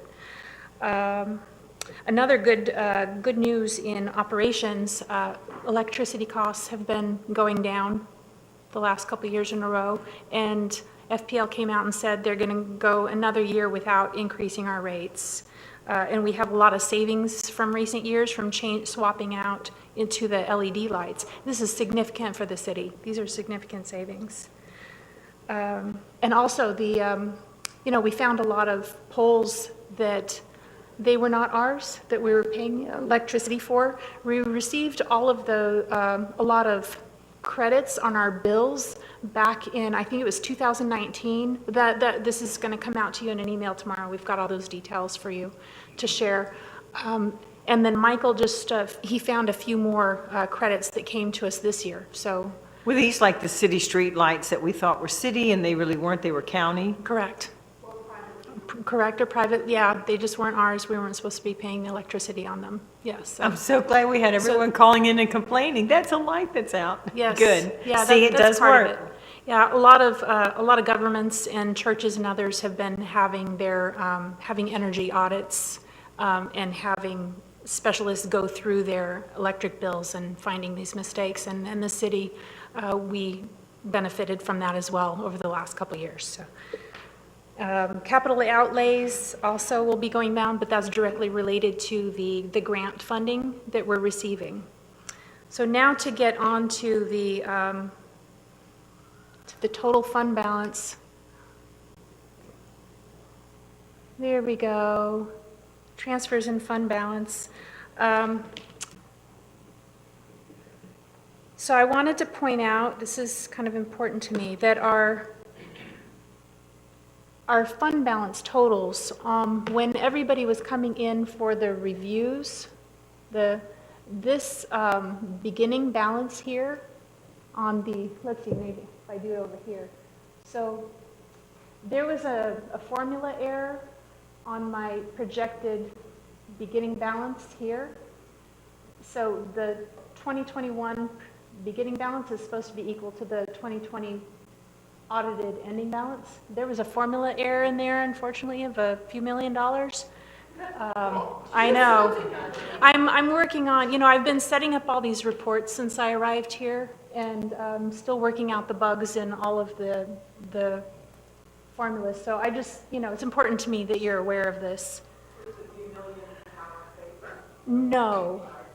But the bottom line is, so I was originally projecting more like a $37 million ending balance at the end of this year, but actually it's going to be 31. So we're still pretty healthy, but I just want to be open and honest with you about, mistakes like this. It's terribly embarrassing. Let's see, let's go on to the It's easier to find those kind of mistakes versus like 10 cents.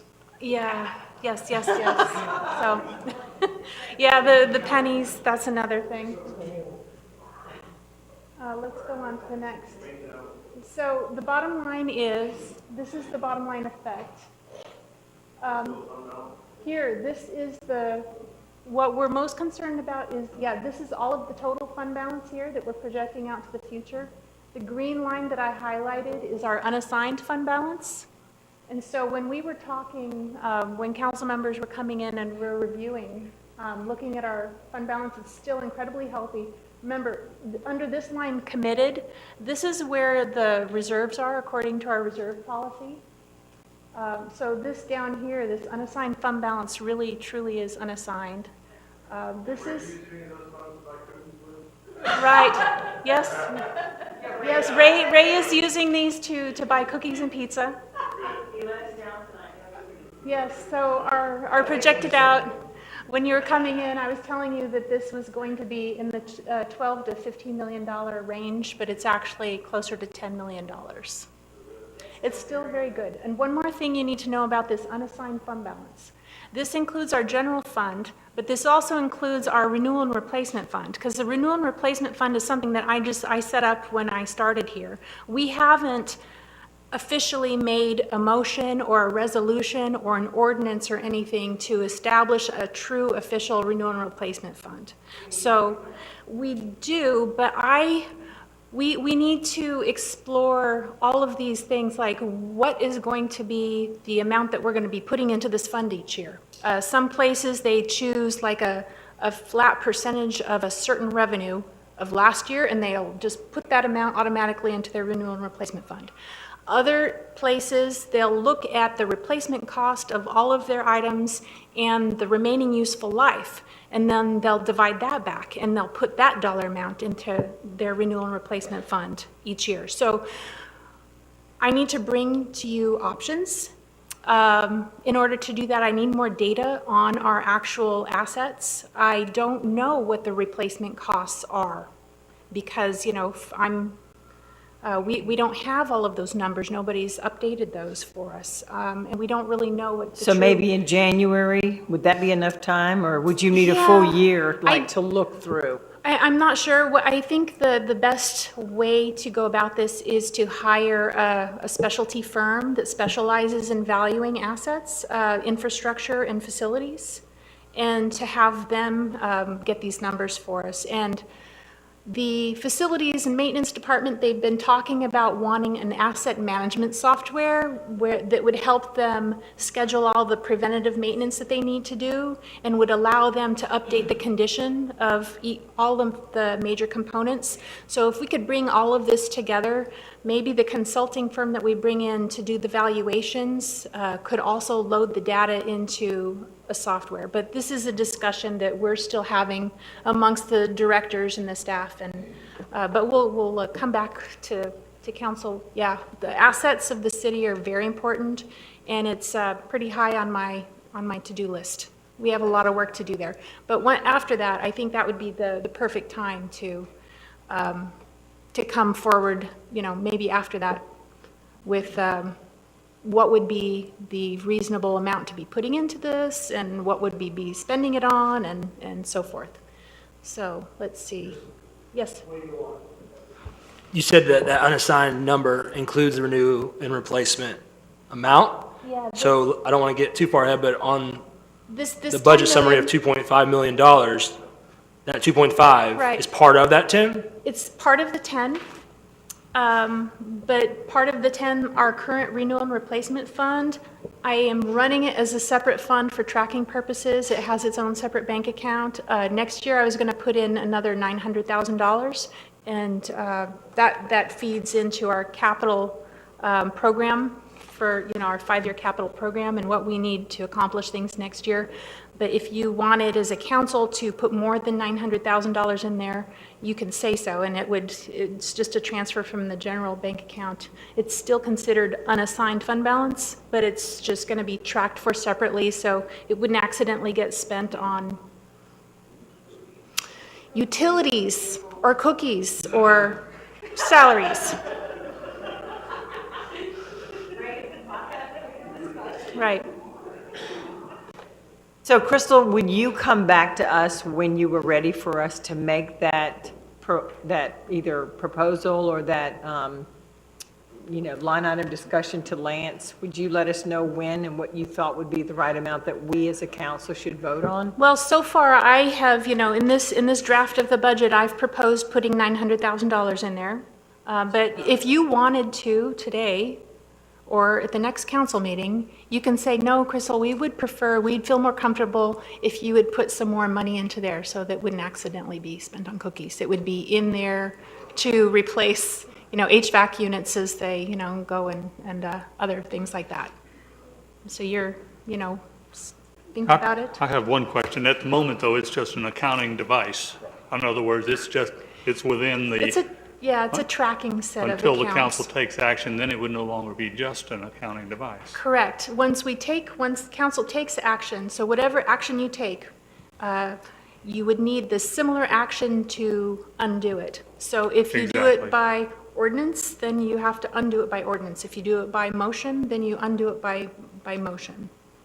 Resolutions? In order to spend that money on cookies or utilities or whatever. Once we Right. take that action, at the moment, it could be until we take that action. That's correct. That's correct. I know, right? Now, will that be part of the budget approval, Lance, if she adds this device in there?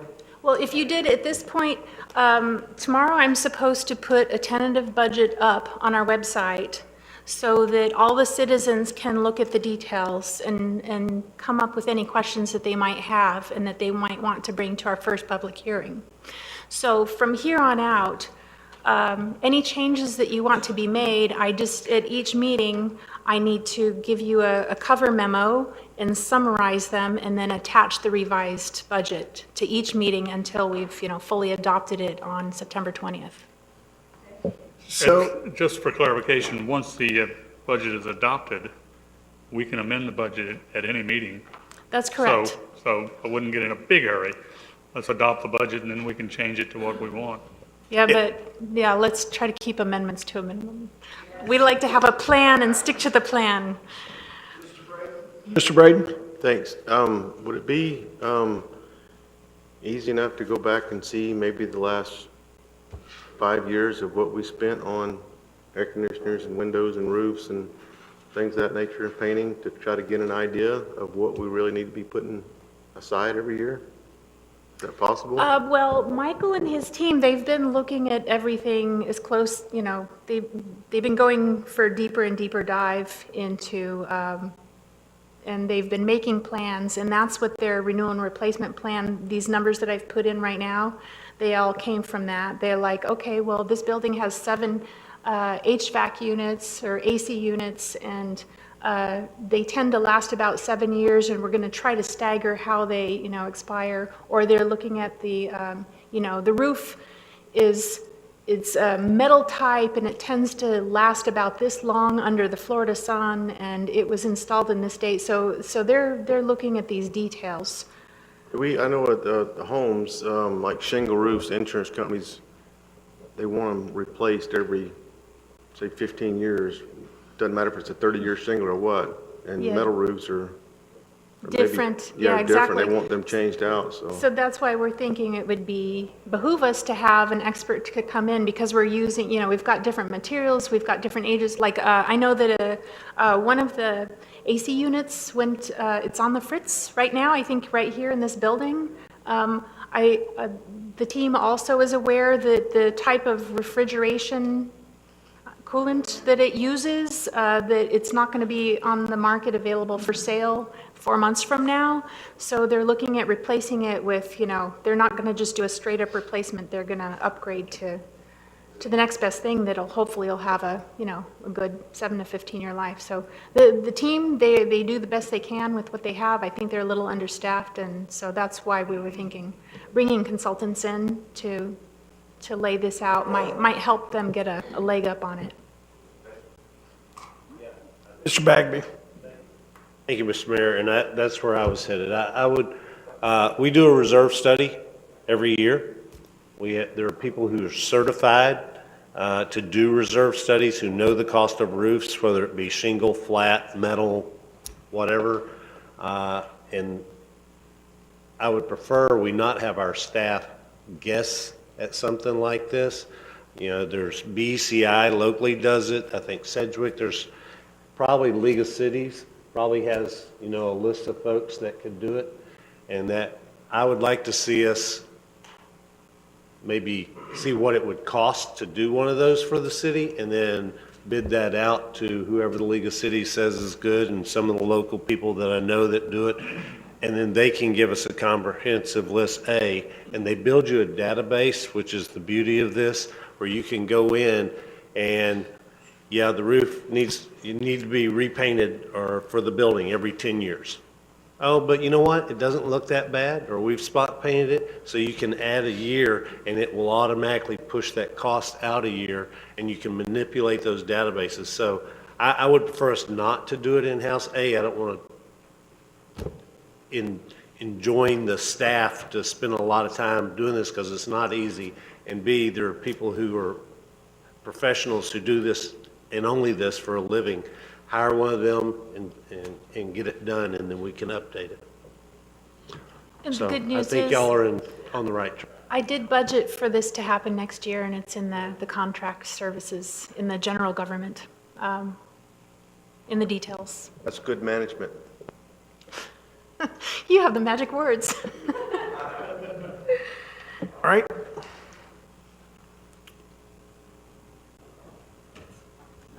Here we go. This is a summary of our fund balance for the city of Destin. At our low point, we were down to 14.7 million in 2014, down here. And as of last year, we had grown up to 29.8 million. And this year, we're on target to be at 31 million in fund balance. The top line in the blue, that's our unassigned fund balance. So you can see how that's risen over the years. It's pretty doubled since 2014, pretty good. Crystal, what kind of accounts are unassigned funds sitting in, bank accounts wise? The unassigned funds? Well, most of the reserves are with Raymond James. Excess cash that I don't foresee us using in the next 3 months are also with Raymond James, and those tend to be in the shorter term, very liquid things like the treasuries and the CDs. So that's that approximately $10 million. Most of it's with Raymond James. Gotcha. Right. Thank you. I just want to say that Rodney and I take full credit for being elected in 2014 and seeing it rise ever since.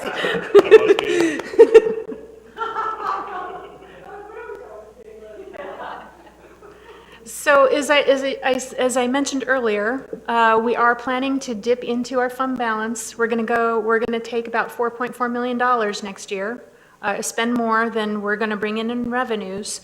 Some of this is planned, so I wanted to go through the funds that are responsible for the negative amounts. First off, we have the building fund. So the building fund, I'm projecting, is going to need $250,000 from the general fund to keep it afloat. The building fund, as you know, we just started this year. It was something that the state of Florida wanted us to start a few years back, so we're heading in the right direction. As you also know, I've been doing a little more management accounting and really trying to apply the expenses to whoever's responsible for the expenses. So with this new type of accounting, now we're seeing, well, you know, the community or the enforcing Florida building code costs a lot more than we thought it did in the past, given their softwares and the other things that they use. So they'll be needing that $250,000 next year. We also have in our budget for next year to do a study to see if our building permit revenues are appropriate. I think that maybe we could simplify them. That might also simplify our software costs to enforce. And I'm hopeful that we could speed up the timing and that more people would be more willing to get their building permits properly. This is just a little comparison of the top graph is according to the property appraiser in Destin. This is how much money they've been recording as new construction and reconstruction and improvements within the city of Destin over the last few years. We would normally expect our graph of actual building permit revenues to somehow mirror it, maybe with a little bit of a lag or a little bit forward, but as you can see, we're just totally out of sync. So there's something going on with our building permits, and we'll be looking into that more next year. The Okaloosa Half Penny Fund is one that you set by motion. You said exactly what we're going to spend these funds on. And so this one will be using $1.9 million more than it's going to bring in revenues next year. But as you can see, this is planned. At the end of this year, we'll have $3.1 million built up in that account. Part of the reason for this extra buildup this year is because we did not accomplish that third beach parcel purchase, but we hope to accomplish that pretty early in this coming fiscal year. Another fund that will be dipping into the fund balance is my informal renewal and replacement fund. We have about $1.1 million built up in there. I'm going to be adding $900,000, but well, that's of general fund money. Plus, we have some gas tax money that also goes into there to help with our renewal and replacement of the, restriping and remilling of the roads. It's part of this. But we'll be spending about $1 million more than we're putting into there next year. Then we have our impact fees. This is one more fund where we have some cash built up. Impact fees, they come in from developers to help us pay for the impact on our infrastructure for, issuing more certificates of occupancy within our city. Impact fees, you need to use them within 10 years of receipt. For whatever their purpose is. Otherwise, the developer can come back and ask for their money back. So we need to spend it on a timely basis. So as it builds up, we need to be spending it next year. I'm going to be spending about also nearly $1 million. Let's see, that's $778,000 more than I'm anticipating to bring in impact fees. Our impact fees are also very low.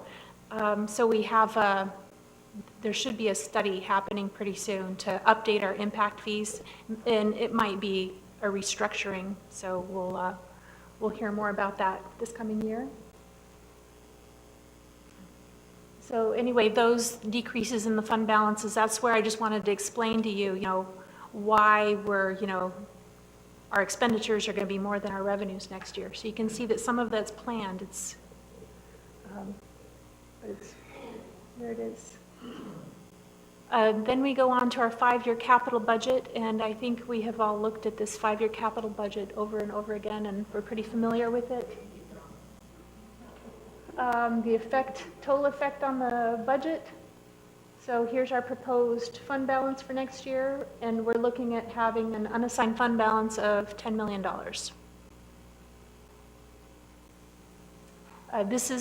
Next, we have some of the details of the fund balances, so you can see which funds I have are restricted. So on the restricted, we've got our CRA funds,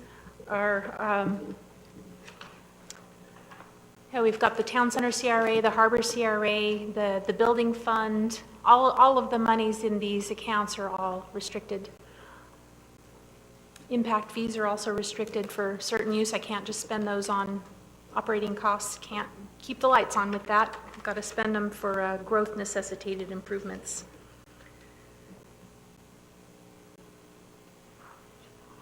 And then committed, under the committed source, I'm going to turn up here because I really can't see that far. Okay, committed, we have our reserve balances, which we might want to look again at our reserve policies. We've got 1 year's worth of debt service, but I also have budgeted the debt service from the debt service areas, 3 months of for emergency operations, times 2. So that's for emergency operations or for just general emergencies. So that's together, that's nearly $10 million that we have committed by resolution for our reserves. Then we have, the parking fund. We're going to be bringing our parking fund draft resolution to you. I think it's scheduled on the next meeting or the next meeting after that. Okay. What is that, the money that's coming in from the parking? Yes, exactly. So we're proposing to restrict the use of the parking fees. So I think there's a whole media campaign maybe behind it about parking for a purpose so that people know their parking fees aren't just going to support nice big fat salaries. They're actually going to be reinvested into some things that are important for our city, including improving parking situations. I know, right? Yours. Yours. Why are we not paid? I forgot. What is it? Yes, so let's see. So there's our committed, And then we get assigned, we have some open purchase orders. We tend to run about $1 million a year. Brings us back again down to our unassigned fund balance. And then we're on to our next steps. So tomorrow I'm going to post our tentative budget. So you're welcome to recommend any changes.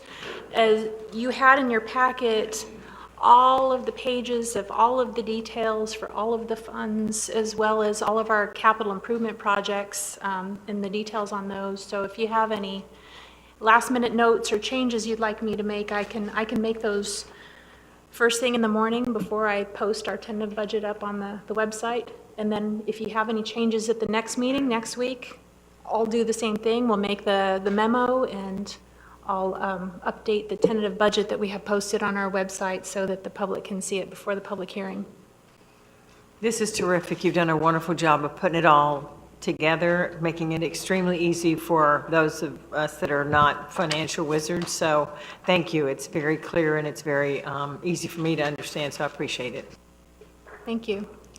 I have a question. Again, yeah, I'll echo what Ms. Hebert said. Fantastic. The detail is great. The committed reserves, you've told us about that, and just so I'm clear, the committed reserves is separate from unassigned money. That's correct. Okay. So do you have any, based on other municipalities, different people, League of Cities, whatever, $10 million unassigned fund, is there any thoughts or recommendations in your expertise with all of this amazing work that you do about a $10 million unassigned fund? Well, It's not reserves? I just have to say, every city has a different council with a different temperature. And we're always trying to balance, on one hand, when I have $10 million, I can't really invest it in anything that's going to keep the value of the dollar. So, this $10 million I have today is not going to be able to construct the same building, for example, as, the $10 million at whatever I invested at 10 years from now. So we're always trying to balance the time value of money with we're also trying to balance the taxpayers that I have today who are paying their local taxes today. Are they going to be here 10 years from now to enjoy? If I throw it into a bank account and build something 10 years from now, they're not necessarily going to be here 10 years from now to enjoy it. So all councils, on one hand, we have to be very responsible. We want to have enough in reserves in case there's a really big, catastrophe or something that we need to deal with. But on the other hand, we're also trying to balance giving the best service that we can to today's taxpayers for the dollars that they give us today. So it's just a balancing factor. And GFOA, they recommend a minimum of 3 months in emergency operations and a year in debt service. So I think that this policy that you have right now that committed your reserves, that's the minimum that's recommended by the Nationwide Finance Officers Association. So we're meeting the minimum a little bit more because we're doing it times 2 though, right? We're doing 3 months times 2. Correct. And in the year. So we're a little Correct. bit above the minimum. We're above that. And Okay. then from my perspective, for the unassigned fund balance, well, first of all, we don't have a renewal replacement fund, and we really should. And maybe we should have a $10 million balance in that. That's to be seen. Other general fund unassigned money, I need at least $2 to $3 million, given that we're bringing in anywhere from $10 to $15 million a year in cost reimbursement grants, in order for me to keep those cash flowed, because I don't get reimbursed until I send them the canceled check and show them I spent it. So I need at least $3 million in unassigned fund balance to keep those grants going. If I make one comment, and I understand the philosophy about spending the money before it's worth less tomorrow. Unfortunately, if you follow that to a conclusion, it means we should spend everything we have every day, which doesn't work. The unassigned fund balance is like our savings account. it makes me very nervous to spend our savings for operation, for capital, for whatever it is, that we're going to spend it next year, because we're going down by, what, 4 or 5 million? That trend can't continue. And because otherwise, the bottom line is, we're taking in about 800,000 more than we would have in a recurring expenses because of the increase in the taxable value in the city. We're going to spend 700,000 of that on increases for our employees, which we need because we can't retain them. However, that leaves us with almost nothing from recurring revenues to go forward and do these things. So we're dipping into the unassigned reserve. It's quite clear what we're doing. The question is, are we going to get in the habit of doing that? That worries me a great deal. And we need to be very, very careful. I'm not even really comfortable in doing it at all because I see some municipalities and some counties over in Louisiana right now, they're looking at billions, if not trillions. And we can't operate at a deficit like the federal government does. If we have one event like that here, we could be looking at $50 million in damages easily. That means our reserves could offset it a bit, but you have to have cash flow, which means we have to go borrow it somewhere because FEMA doesn't give it back to us sometimes for 2 or 3 or 4 years. So we could very easily get ourselves into a place where we are bankrupt. That worries me greatly. So I haven't decided if I'm going to vote for this or not, but we'll see how that goes. Mr. Braden? Thank you. I have one stupid question for tonight. We have 10 million in reserves, and I'm not sure where that money came from, but this unassigned fund balance, the council said we want to take 4 million of that and add that to the reserves. That could happen. Is that correct? That's correct. We just need to update the resolution that created your existing reserve policy. We just need to update that. Okay. Okay, thank you. Yeah, so I'll echo Mr. Destin. And yes, we have grown because the economy has grown for the last 8 years, which, and it's not just a storm. When the value of the property goes down because there's too many houses and people aren't buying houses, the property of our income goes down also. So I'm very comfortable having the $10 million in there and unassigned. And if we want to, and I have no problem if after the study they say, oh, you need 5.7 million in the R&R fund, that's fine. We put 5.7 million or 5.7 million in the R&R fund because you know what? The next council meeting, we can take 5.7 million out of the R&R fund and do whatever, but it will take all of us to decide that. It is an account, even when we set it up, it's still just an accounting thing. It's not a obligated, where we have to do it now. If we do it by an ordinance, it's going to be a lot more tougher to move that at the next meeting. But I'm very comfortable. I am going to support the budget. I think you've done a good job. I think y'all have been good stewards. I think, and I've talked to, I think, Lance, and I think I talked to you and Webb in the room.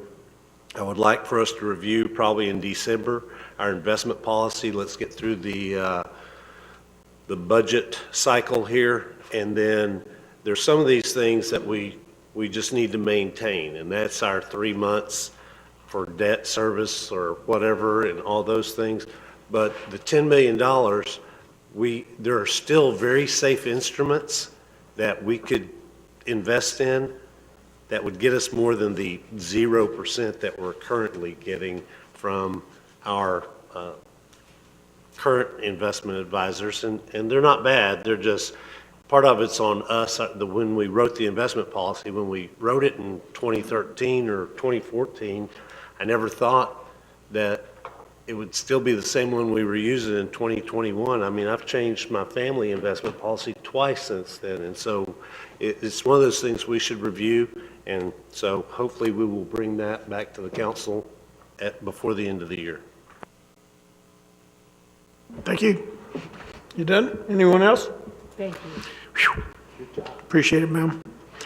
We're not done. We're just up to date because we still got a ways to go, right? Final budget, September. September 20th. Yeah, you got to adopt it by ordinance, so you got a ways to go. All right, thank you, ma'am. Thank you. Yeah, that's right. We have, so don't forget, next week is a little funny because we have Labor Day on Monday. Tuesday night meeting. Tuesday night, regular council meeting, but Tuesday night, Okaloosa County is having their first public budget hearing, so we couldn't have ours at your regular council meeting. Wednesday night, we had a CRA meeting, I think, or some kind of a committee meeting in here. So Thursday, next Thursday at 5:30 PM is public hearing number 1 for the budget.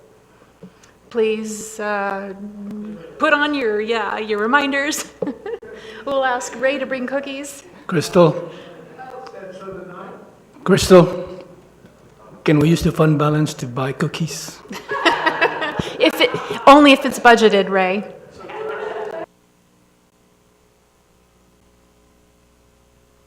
Correct.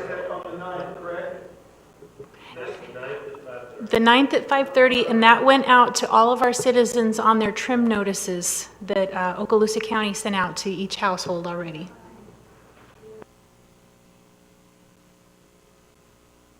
Yes, please come and adopt the budget. Yeah, do the first motion to accept it, or make any changes at that meeting if you wish. And then I'll bring back the revised at the second public hearing.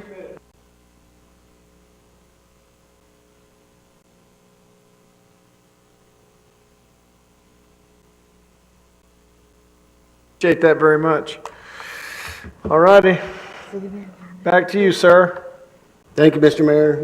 Item 4E is we're requesting authorization from council to Gilbert Pump Company to repair our harbor pump in the amount not to exceed $167,683, of which all of it is budgeted already in this year's budget. The repairs are underway. As an emergency, we took action as staff to get those repairs underway. And since that point, we have also implemented a temporary solution without that pump in place to get a temporary pump in place. I believe it got placed today and is in place and pumping some water through the system so that the harbor maintains its cleanliness, since it is our primary economic driver for the city. We're looking for council's approval on this, and Michael Burgess is here to answer any of the questions on the pump. I'll make that motion. I move to authorize city manager to execute the agreement with Goforth Williamson Incorporated, also known as Gilbert Pump Company, to complete repairs to the harbor pump not to exceed $167,683 as an emergency purchase as provided for in the city's purchasing manual. Got a motion, and I got a second. First up, Mr. Braden. Thank you, Mayor. That 167, is that for pulling the pump, fixing the pump, and putting the pump back in? Yes, Councilor Braden, that is the extraction cost, complete rebuild of the pump, and a new gearbox. That'll be to reinstall the pump. And in addition, we've asked Gilbert to install a variable frequency drive on our system. That way we'll be able to kind of tune the motor. As it exists today, the motor only has 2 speeds, off and wide open. So this variable frequency drive will allow us to kind of adjust, think of it as a big dimmer switch, to adjust the rotational speed of the motor, and that way perhaps not cause some of the cavitation we believe led to its demise through the years. Could we, I know we talked about that years ago,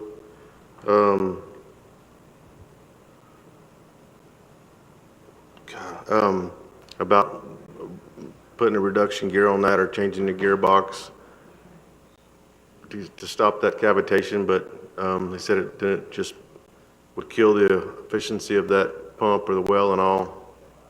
But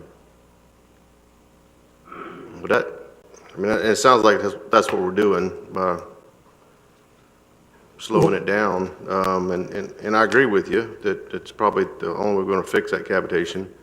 But would it be cheaper or better or less maintenance to do something like that, to gear it down, or than just be adding more equipment to that? The purpose of the variable speed drive is so we can kind of tune the system. As it was, as you referred to, say, overgeared and was creating that cavitating condition, we would be able to slow the system down to find the sweet spot between pump output and no cavitation. And if we have to run it longer a day, so be it. But to get the same volume of water, but we won't be creating a kind of a self-inflicted wound by kind of permitting this cavitating condition to linger. Do you have any? We've had, I'm sorry, Councilor Braden, but we've had the pump company look at this, as well as our motor consultant, the outfit out of Fort Walton Beach that rebuilds the motor, and they both agree that this would be a benefit to the system. It'll also allow us to collect telemetry off of the system remotely, so we can see if a phase of the power goes down, if we have a surge, if there's any issue, it'll make us aware of that remotely. Would you have a guess, educated guess of what this so-called dimmer switch system is going to add? It is included in the final number. It's in the 162. It's $32,000, I believe, or some thereabouts. Okay, thanks a lot. No more. Thank you, Mr. Braden. Dr. Ramswell. Thank you. Actually, my comments sort of feed off what Mr. Braden discussed. Back in 2017, we had a very similar discussion, and it was ultimately decided the council approved 46,000-ish for repairs for the same situation. And in those discussions, we talked about this vibration and doing something exactly what you're bringing for us tonight. And I guess I was under the impression that that was what we were doing then, and obviously it wasn't. But have you gone back and looked at that 2017 bill and what all was supposedly included in that? We have staff that was, on our roster back in 2017, and from speaking to them, the moment that we reinstalled the pump after the repairs, we continued to have the same issues.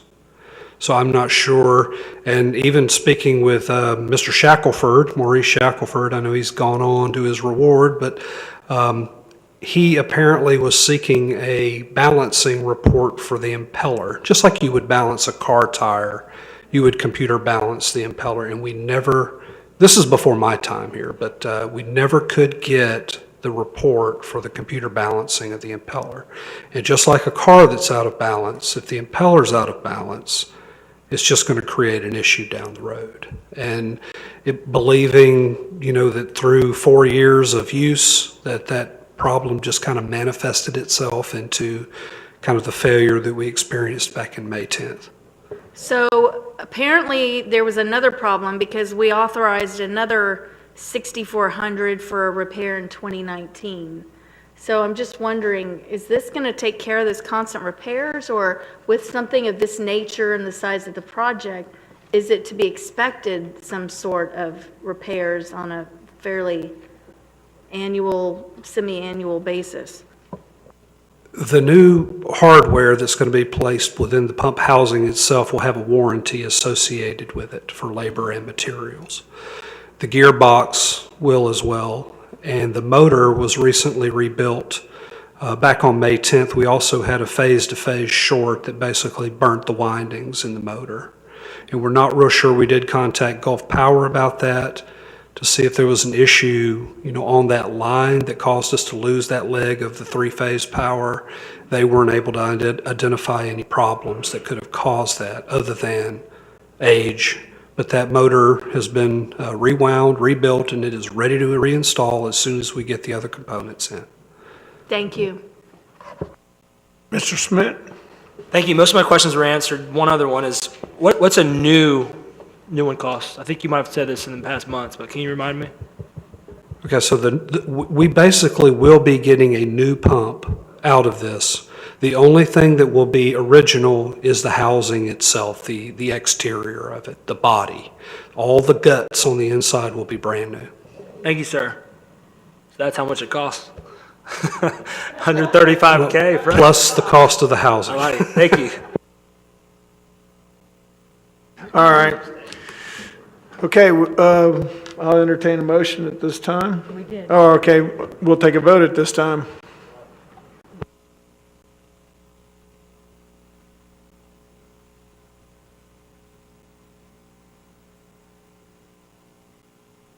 Ayes have it, so moved.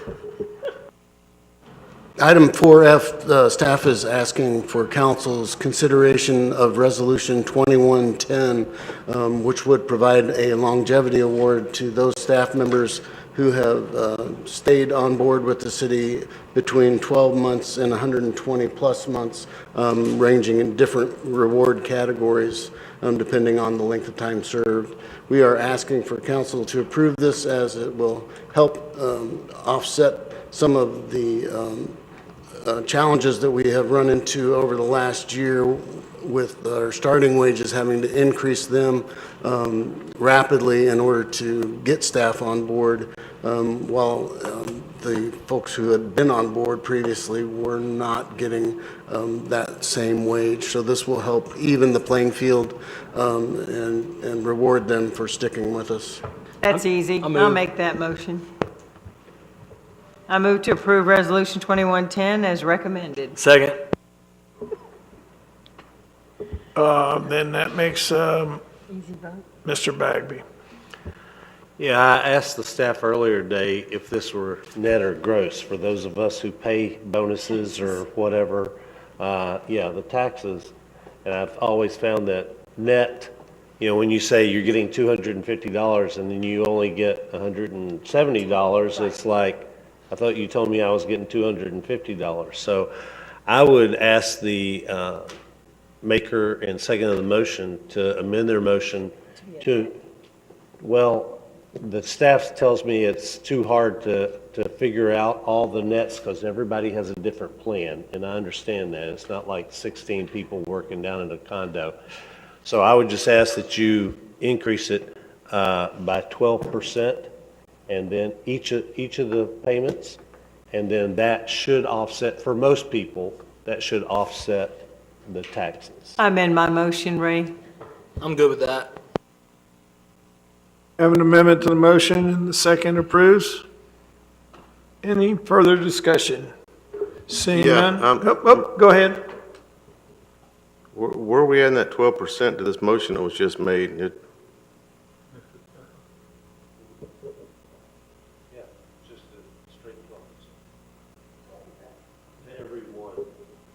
Okay, Ray, will you repeat the motion? It's recommended motion with an amendment to increase by 12% each payment to offset the tax. So instead of $1,000, they're going to get $1,120 before taxes.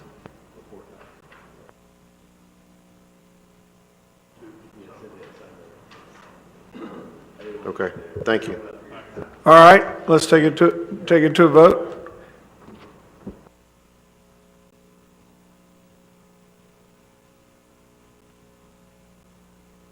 Ayes have it, so moved. Mr. Manager. Thank you, Mr. Mayor. Item 4G is staff bringing forward a compensation study request to be conducted by Evergreen Solutions, and I believe we have the president, Mr. Jeff Ling of that company, online with us to give a brief presentation and answer questions. Jeff has been working with the city for at least my tenure for 18 years and has conducted all of the compensation surveys that have been completed since I came on board. I can hear him, so Jeff, can you hear us? Yes, I can. Good evening. Mr. Mayor, members of the council, I appreciate the invitation this evening. My name is Jeff Ling. I'm president of Evergreen Solutions, a Florida corporation based in Tallahassee. We do just about half of the local government compensation classification work statewide, as well as working in 41 other states. Want to talk to you very briefly about our proposal that we have before the city and be happy to answer any questions you have. Two key components would make up, if you move tonight forward with this, the compensation classification study. One would be to ask your employees to complete a survey about their job in regards to what they complete on a daily, weekly, and monthly basis. That would be utilized to update your job descriptions as well as to compare your current job tasks to the tasks of peer or competitor organizations. With that second component to address compensation, to take a look at what the overall pay levels would be, as well as total compensation in the form of the cash value of total compensation. Come back and make recommendations to you on how to improve recruitment and retention among your employees, and to make recommendations not just for the coming year, but outlying years as well. We've done a number of studies for the City of Destin over time. We're familiar with your system. We would like to work with you again, and I'll be happy to answer any questions you might have. Jeff, this is Lance. One quick question for you. Under task 6.0, I believe there was a typographical error on the first bullet under that section. It discusses a salary survey. I believe it's going to be a compensation survey. Is that correct? Yes, Lance, that's correct. We will be looking at salary or base take-home pay, as well as we'll be asking a series of questions that will help us quantify the value of total compensation. So we'll have a very good idea of what the total value of benefits would be from a cash standpoint as well.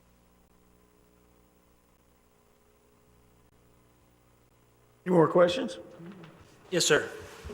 Couple questions. Go ahead. Sir, one for you on the line. When you're looking into the market, how do you choose the municipalities to utilize in this study when you're comparing ours? So we use two components in order to do that. One component would be those that would be within your commuting distance. And so U.S. Department of Labor does an annual survey of commuting distance nationwide. It just about comes out in every community about 50 miles each way is the furthest one will drive. So 100 miles round trip on a daily basis. So really that first circle we draw would be more contiguous or more regional competitors that would be within that area. Many of the local government clients we work with ask us to include a second component as well. Those would not be in your commuting distance, recognizing that professionals, higher level employees, even directors might relocate for an opportunity to work for the City of Destin. So those peers are selected based on similarities and characteristics. And so that would be a similar budget size, similar current staffing size, similar services offered to the public. And then we do adjust for cost of living across those communities that we compare you to. So do we run into the issue of saying neighboring cities or in that 100-mile radius, what if they're paying, what if their compensation packages are low, and now we're comparing it to another low compensation package? Many times as we go through the process, we'll use anywhere from 20 to 30 comparators. So it's quite a few organizations we'll be comparing you to. Many times the low-paying entities are canceled out, if you will, by the higher-paying entities. So we do blend the data together. If we find there's an outlier, and you're bringing up a very important point, if we find that one entity is significantly lagging the others, then what we can do is either make that adjustment in our calculation, or for many jurisdictions, we'll report it with and without that outlier. And that outlier could be on the high end or the low end. And we can report it both ways. Thank you, sir. I appreciate it. And then, City Manager, when 2016, 17 we did this, 16? Do you recall what kind of action we did based off of the study that they gave us? I can bring back the exact actions, but I do know that we built it into phases because we did not have all of the money available to implement the entire plan at once. And I believe we got through 3 of the phases. We did not get through the full implementation.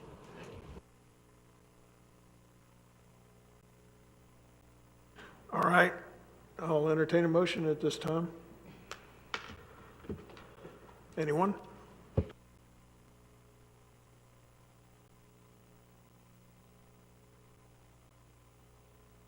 I'll make the motion if I can find it. I think he's going back through the budget. Is it optional? Someone else has it handy, go Staff for move it. forward with compensation study as proposed by Evergreen Solutions with the change to 6.0. I got a motion, got a second. Is any further questions or comments? Seeing none?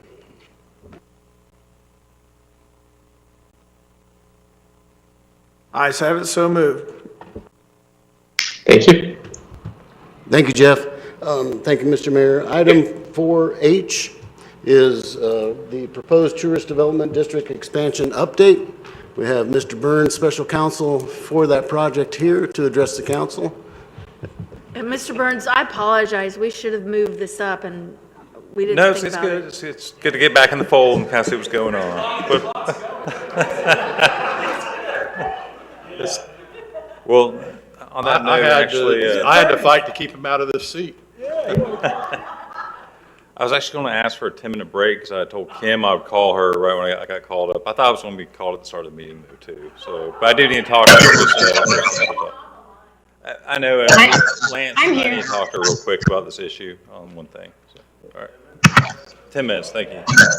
Thank you.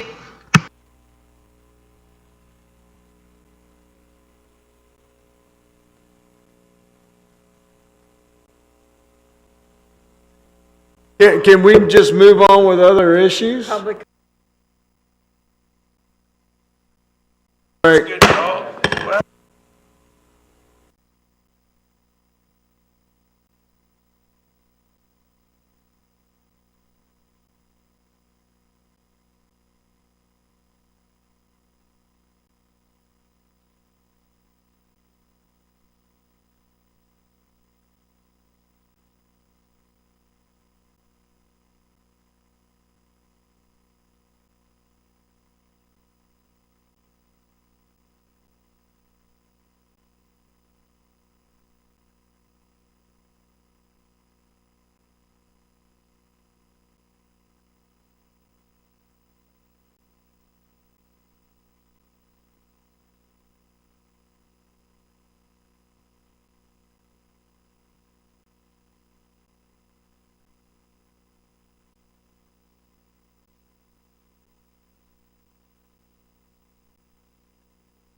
All,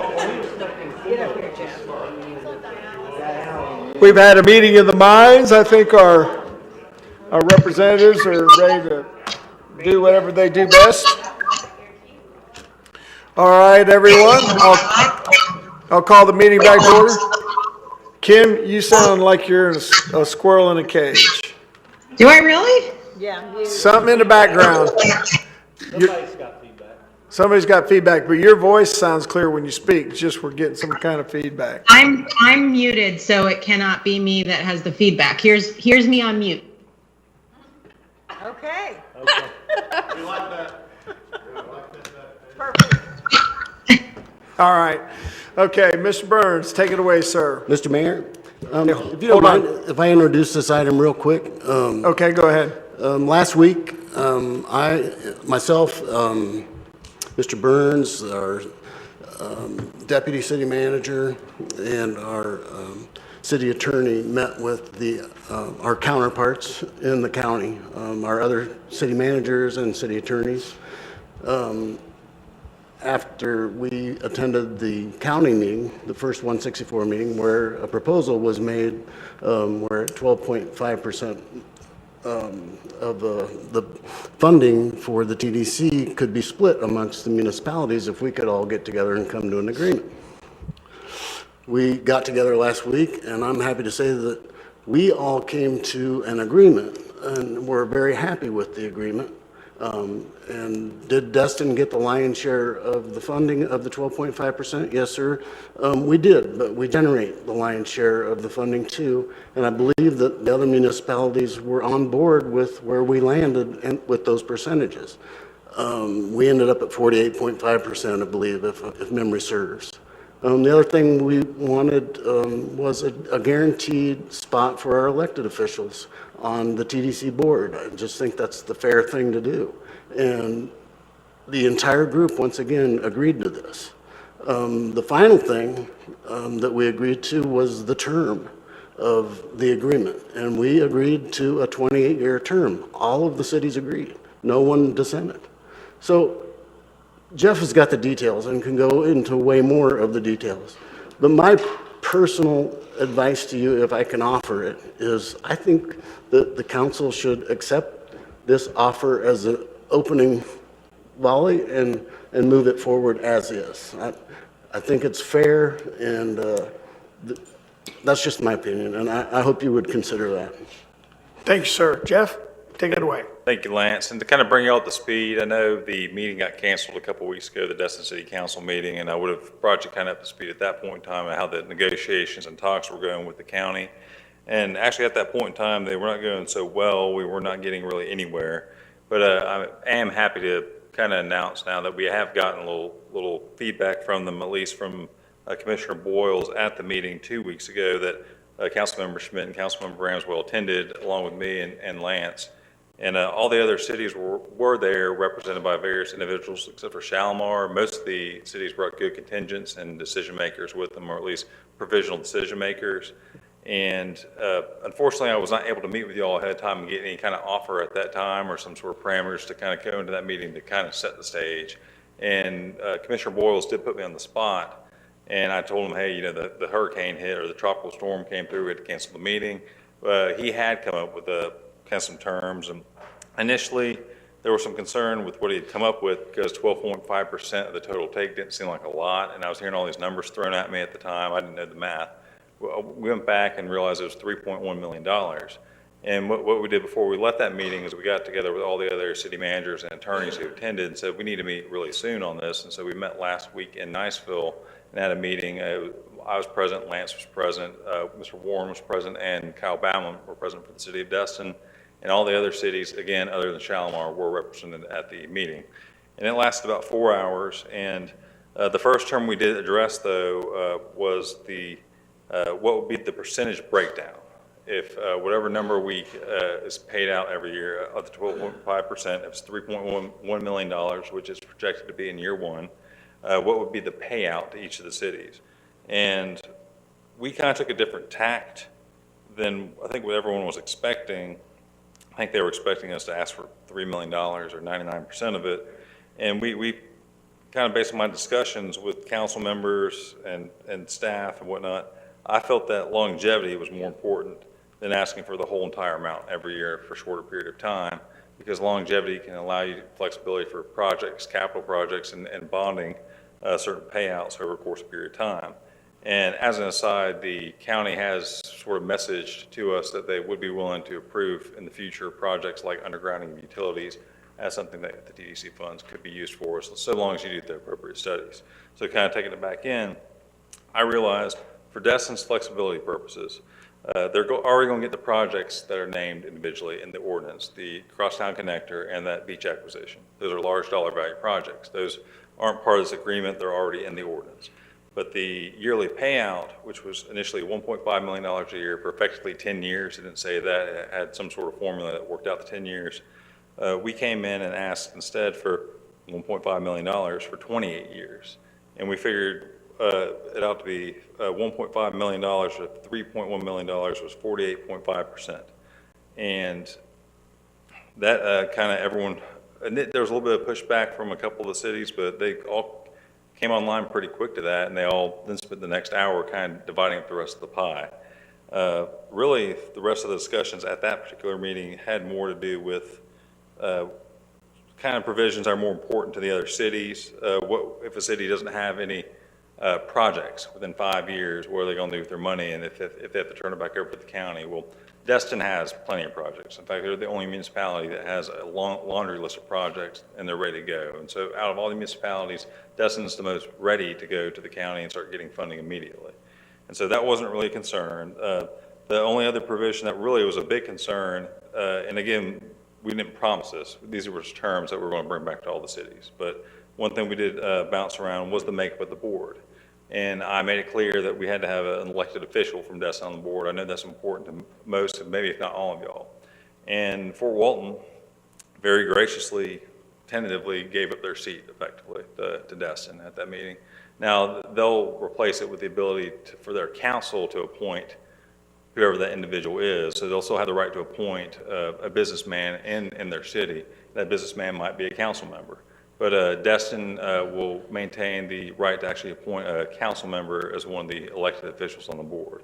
And so that will not be part of any agreement, though, because there's been a lot of feedback from the county, and most of the attorneys there had discussions with their attorney. They would rather have that memorialized in the ordinance itself. I don't think that's going to be as big of an issue, at least for Destin's purposes, as it might be for some of the smaller cities. But I, again, can't speak for what the county commission might do. So we did leave this meeting with, I did send the memo out last week that kind of detailed that it'd be 28 years at $1.5 million in year one, but most likely that'll keep going up because naturally the inflation exists, and $1.5 million today is probably $2.5 million 25 years from now, or however you want to go about that. The district will be expanded, so this year is the base year. 6 months are going to be a smaller district. The next 6 months are going to be a bigger district. And so, and then every year after that will be a bigger district. So naturally the money will also increase each year over $1.5 million due to the expansion of the district.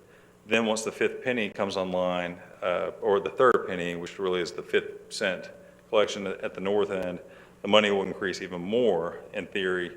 And then when the 6th cent, if that ever is able to be, which I think there's 50-50 doubt on whether or not that'll actually ever happen in Okaloosa, but if it does, that'll be, again, increased revenues for that will come in. And because I know there's a little bit of fear that it might dip down below $1.5 million, but unless there's another oil spill, I don't see that ever really happening in the near future. And I think most of the people I've talked to that are experienced in the industry agree. And so we felt pretty confident that 28 years at 48.5% of the 12.5% pie was a good amount to bring back to y'all as a good, and everyone agreed on this, all their municipalities as well, and they agreed too, this would be something they could bring back to their councils to get possibly capital projects bonded and paid for in the future. And another thing that would be included in any agreement, ultimately if it were reached, would be the ability to still go get bigger projects from the TDC. This would not be binding Destin to just these amounts every year. These are the amounts that are going to be, I know some people hate this word, but guaranteed. at least to be set aside if Destin has a qualifying project. And so this, again, is really just a proposition. I know Lance a minute ago said accept, but really this is more of what all of us unelected folks who didn't actually have the authority to accept anything on behalf of anyone came up with as possibly a good proposition to bring back to our various boards and discuss with our clients. And I know we have the meeting next week on Wednesday. That's going to be all the city councils for every single municipality in Okaloosa County. I urge that to still go on if you get requests to try to cancel it, because talking to the other attorneys for most of the other cities and their managers, they think it's going to be important to maybe hash out some of the final details if we're close to an agreement at that point in time.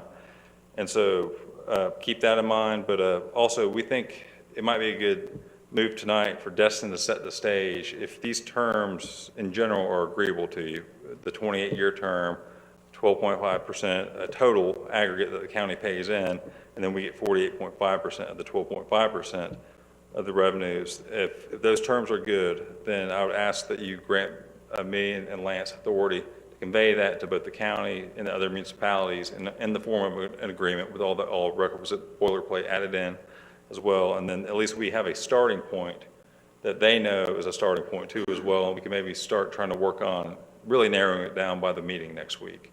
And again, I know a question I'm going to get from one of the council members who pulled me aside right when I got here today. We're still prepared if y'all ever wanted to, and I hate to say this, but it's always there. The ability to file a lawsuit is still always there. We haven't dropped that. We're not saying don't do that, but we're not saying we give up. This is more our effort to try to bring some cohesion and bring y'all together, because that's the 164 process is for. It's for reaching an agreement, not to beat your chest and say we're going to sue you. And so, and I'd like to avoid discussing maybe the merits of any lawsuit tonight for that reason. Really just focus on maybe a compromise. Okay, thank you, Jeff. Just stay there, because I'm sure you're going to get a lot of questions.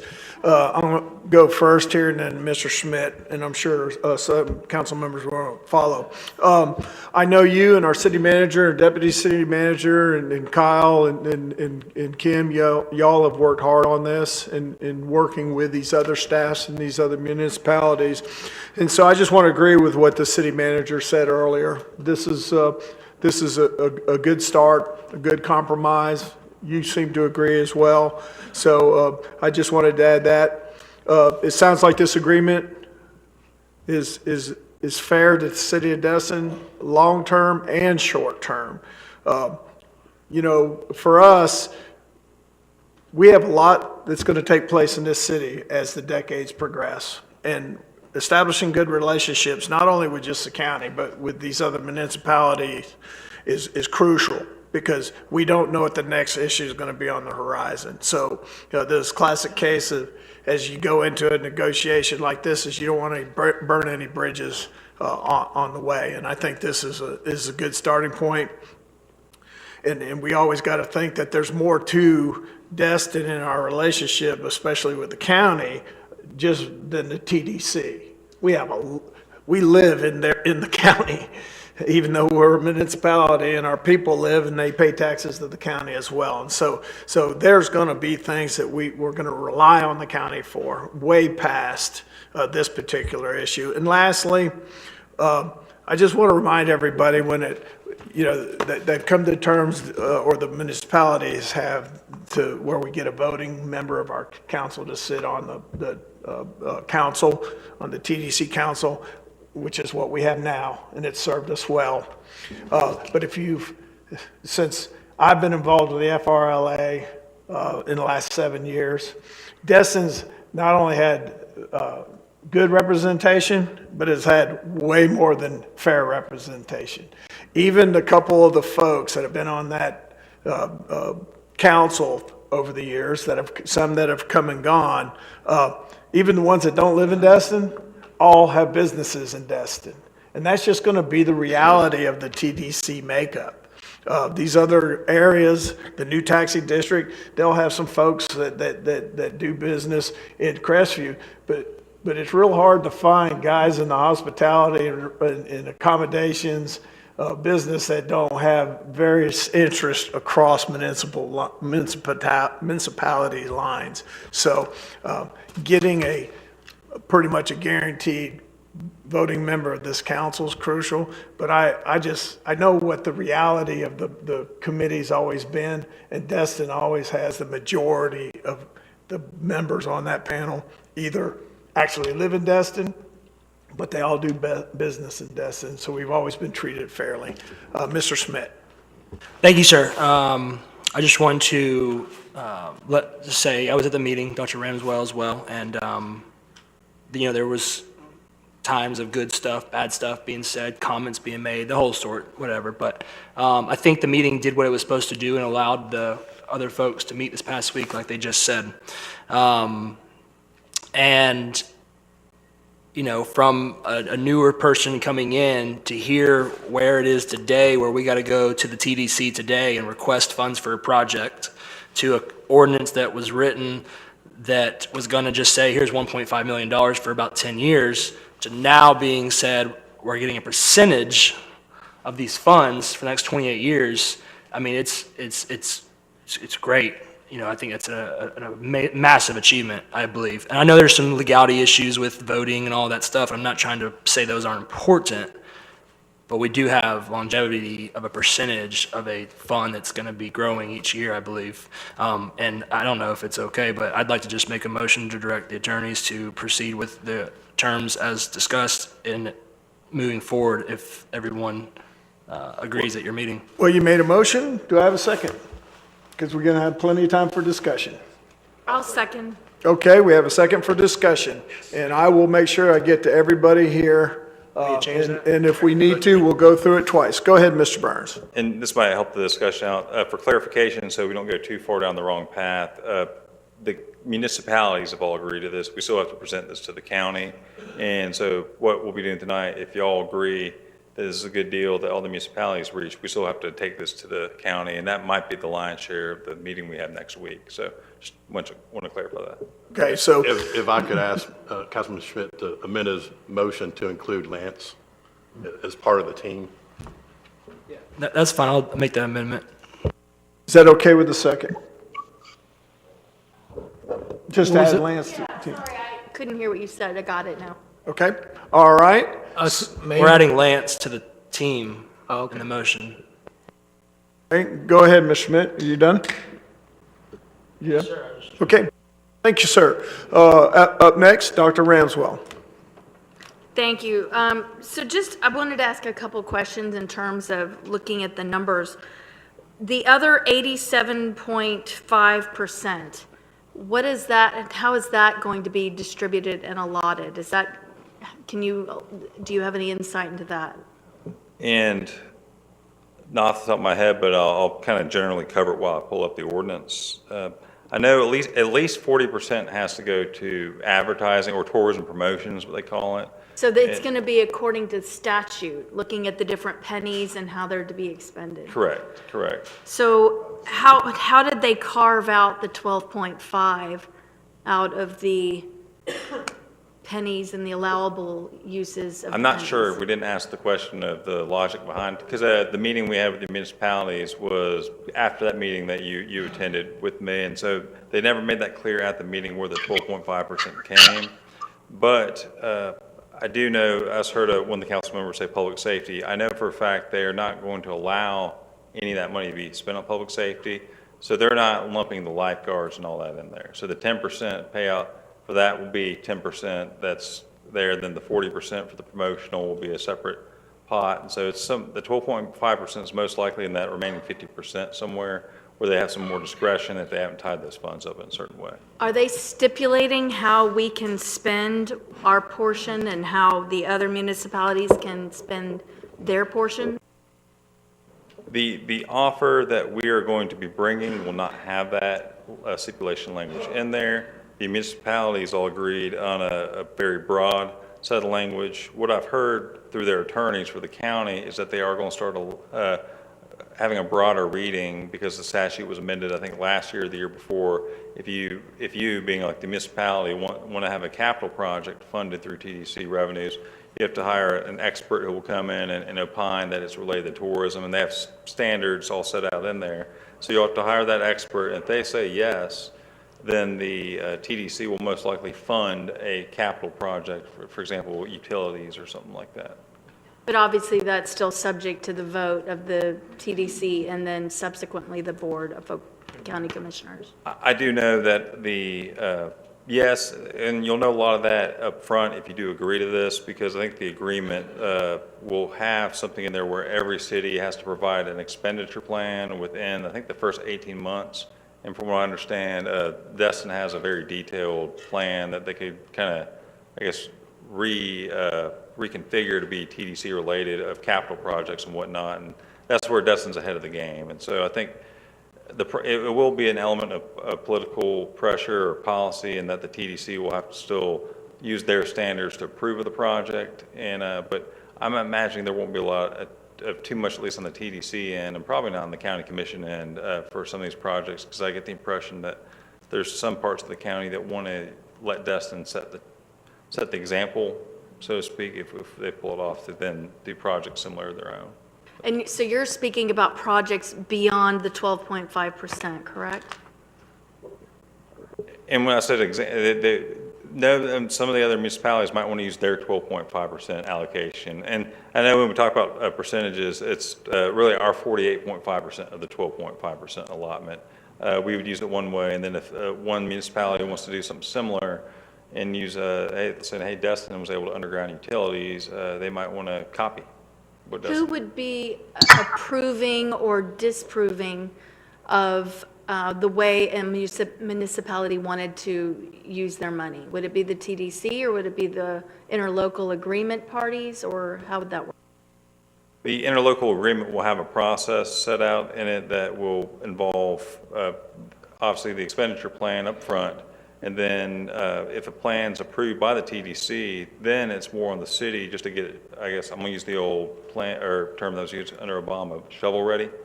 But effectively, to get it going, and you have 5 years, once the expenditure plan is approved, to get any projects on there going, or then you have to resubmit a new expenditure plan 5 years from now, and you might lose your funding. Again, that's not a concern of Destin, really, talking to the staff, because they have so many projects. That's more of a concern for like Niceville, Valpy, and some of these other municipalities who just have never done this before, and they actually have a genuine concern about being able to get projects together that maybe will get funded. I think Destin won't run into that problem, being able to find a project like the other cities will. So if we do vote to approve this and move forward, will they be revising their ordinance, and will you have a say in the actual language that is utilized to avoid loopholes and any other concerns that we all had voiced, and you had voiced, and Mr. Baumann had voiced? At this point in time, we haven't had a lot of meetings directly with the decision makers on that aspect of the county. I think if y'all do approve of making an offer to them tonight, we'll be able to get some of those meetings done before the meeting next week. From what I've heard, if they're going to make any changes to the ordinance, it's going to be references to the interlocal agreement, just referencing that there is one that exists. And I do know the county, originally the municipalities had wanted to do one agreement, really that was just for efficiency purposes. The county, from what I hear, is going to want one agreement with all the municipalities and the county, that then refers to the other agreement that has all the percentage breakdowns that the municipalities all agree. This is our share of the 12.5% pot. The county won't have any say on the breakdown of the 12.5%. It's just they'll say, all right, we're going to pay money to the TDC, like some fund that'll hold 12.5% of the money, and the cities can agree on the allocation through a separate interlocal agreement, and then follow all the TDC standards to get a project approved. Okay, that sounds good. I do like this proposal much better than any of the others that have been discussed and brought forward. And I guess just for the sake of just talking numbers, when you look at that 12.5% and as its portion of the 24.8 million that they took it from, if you look comparatively over time and when they used to separate Destin out, we were bringing anywhere from 65 to 75% of the bed tax funds in. And so just for fun, I was trying to look at that, and at 60%, it would have been 14.8 million. If we went just an even split of 50%, it'd be 12.4 million. So you know, once again, 1.5 million is substantially more than what we've been getting, and the 400,000 that we essentially had to beg for just to get our beach accesses to be cleaned and maintained. But, you know, when you do look at the big picture and what all is brought in, but I'm happy with it. I wish it was more, but I'm happy and, well, I shouldn't say happy. I'm okay with it for now. Yeah, it's definitely a step in the right direction. So I'll just listen to what everyone else has to say too. One thing on that, at every mediation any litigant ever attends, they'll maybe hear for the first time that everyone's going to leave here a little unhappy, but happier than they would be otherwise if they didn't reach an agreement here today, most likely, because no one's ever happy with having to compromise, and that's kind of what the process is. And so I think you're right saying you're not happy, but at least it could be worse, I guess. Can I Go ahead, add Kim. something? I knew you Thank wanted to you. talk. Go ahead. I do, as usual, but, and Jeff can correct me if I'm wrong on this, but I think it's relevant to the council too, that the way the agreement is proposed, as I understand it, is that after 3 years, there's kind of a renegotiation process among the municipalities with respect to our 48.5%. Once that local collection is established and we see how much everybody's really bringing in. Not that the numbers would vary drastically at that point, but they'd be able to be reviewed after 3 years and then subsequent to that every 5 years until you get to that 28-year term. Am I correct on that, Jeff? Sort of. The reason I didn't highlight it was because there's going to be, under any agreement that I'll ever recommend to the Destin City Council to ever agree to, either a veto right to, if you don't like the way it's being reallocated on your percentages. But what I've been hearing is they might revisit the, originally they wanted to use the gas tax, 75% of the population. And I know it's not, I thought it was totally population-based, but they wanted to use the percentages I set out in that interlocal that kind of gave Destin a varied percentage. And still that, when I did the math on that, it didn't work out to where we would ever be 25% of the population. And so I got back with all the municipalities on there, at least for Walton and Crestview's attorneys, the ones who were pushing that, and they realized that will not work. So they're trying to put their heads together right now, because the bigger thing they want is not really to take Destin's percentage. They want to be able to look back in and maybe amend the agreement if other cities want to either give some of their percentages to a city, or if they want to maybe change the scope of projects. And I think Destin, at least, and I'm sure some of the other municipalities, if they really think it out, would want a provision in there saying, okay, we can veto, like a line item veto, anything that affects our city, and y'all can go in and figure out the math and redo the percentages if you want, as long as you don't take our 48.5%. And so that's, Kim, you are right. That's not really a term that's been fully vetted, though, yet at this point in time. And then also, just as another point, I did have some of the information on how the percentages were proposed, and this is in one proposed ordinance that kind of established that 12.5% for us. And just to answer Councilmember Ramswell's question, they did have 43.4% for the tourism promotion and advertising, like Jeff said. Then they had public safety at 10%. They had beach cleaning and renourishment at 7.3%. They had park maintenance at 7.6%. And then it goes on and on. There's 6.4% for the convention center. And there is a breakdown that we could forward to you that can show how at least the commissioner that proposed that 12.5% got to it, if you're interested. I'd like to see that, please. Thank you. Yeah, we can forward that. But like I said, this is not approved by the BCC yet. All right. Thank you, Dr. Ramswell. Mr. Braden. Thank you, Mayor. Thanks, Joe. Why 28? Where'd that number come from? I was pushing for 25, and then someone, I don't know if it was Lance, but someone there said some of these cities might need 2 or 3 years to get their plan together. And I think the Crestview representative, Mr. Baldock, then and Lance both maybe said 20, maybe why not 28 years? And so that's why we picked 28. Originally, 25 is what we were pushing for. So. Okay, Thanks. And I guess the real, The reason we picked a lengthier period of time though too is because I think to provide, some of these revenues are kind of small for some of the cities, and even for Destin, it might not be enough to necessarily bond a huge project, but it'll give you time to where you can maybe get bonding that will actually pay for a project. You have to do something longer than 10 or 15 or sometimes 20 years. So. I got you. Thanks. And I will support this tonight, and our biggest reason is because all the other municipalities are on board with it. It, you know, they all agreed to it, and that's what I like to hear. We think Shalimar is. They've been dead silent, even though they were invited. But thank you. That's no more. Thank you, Ms. Abear. Thank you, Mayor. Ms. Ramsdell was able to cover a couple of the questions that I had, so thank you for being thorough. And I agree with Rodney. I will support this because it's obviously something that we need to do. We need to come to the table and try and work out this as a team, and having the other municipalities agree, you know, to do this together. I do like that there is the 3-year negotiate, you know, maybe to look at it, because we do know that we bring in quite a chunk of change here. And I feel like at that 12.5%, we all here in Destin have all these projects and we have these things on the list. Maybe Niceville and these other cities don't. But I have a funny feeling there's going to be a lot of Me Too projects after they start seeing, you know, what we've got. We've got our 5-year and 10-year plan and what we want to do. So I'll support this tonight, and thank you for working on it. And Mr. Schmidt and Mr. Ramsdell, thank you for being our, reps to help Lance and everybody else get this to the table. Thank you.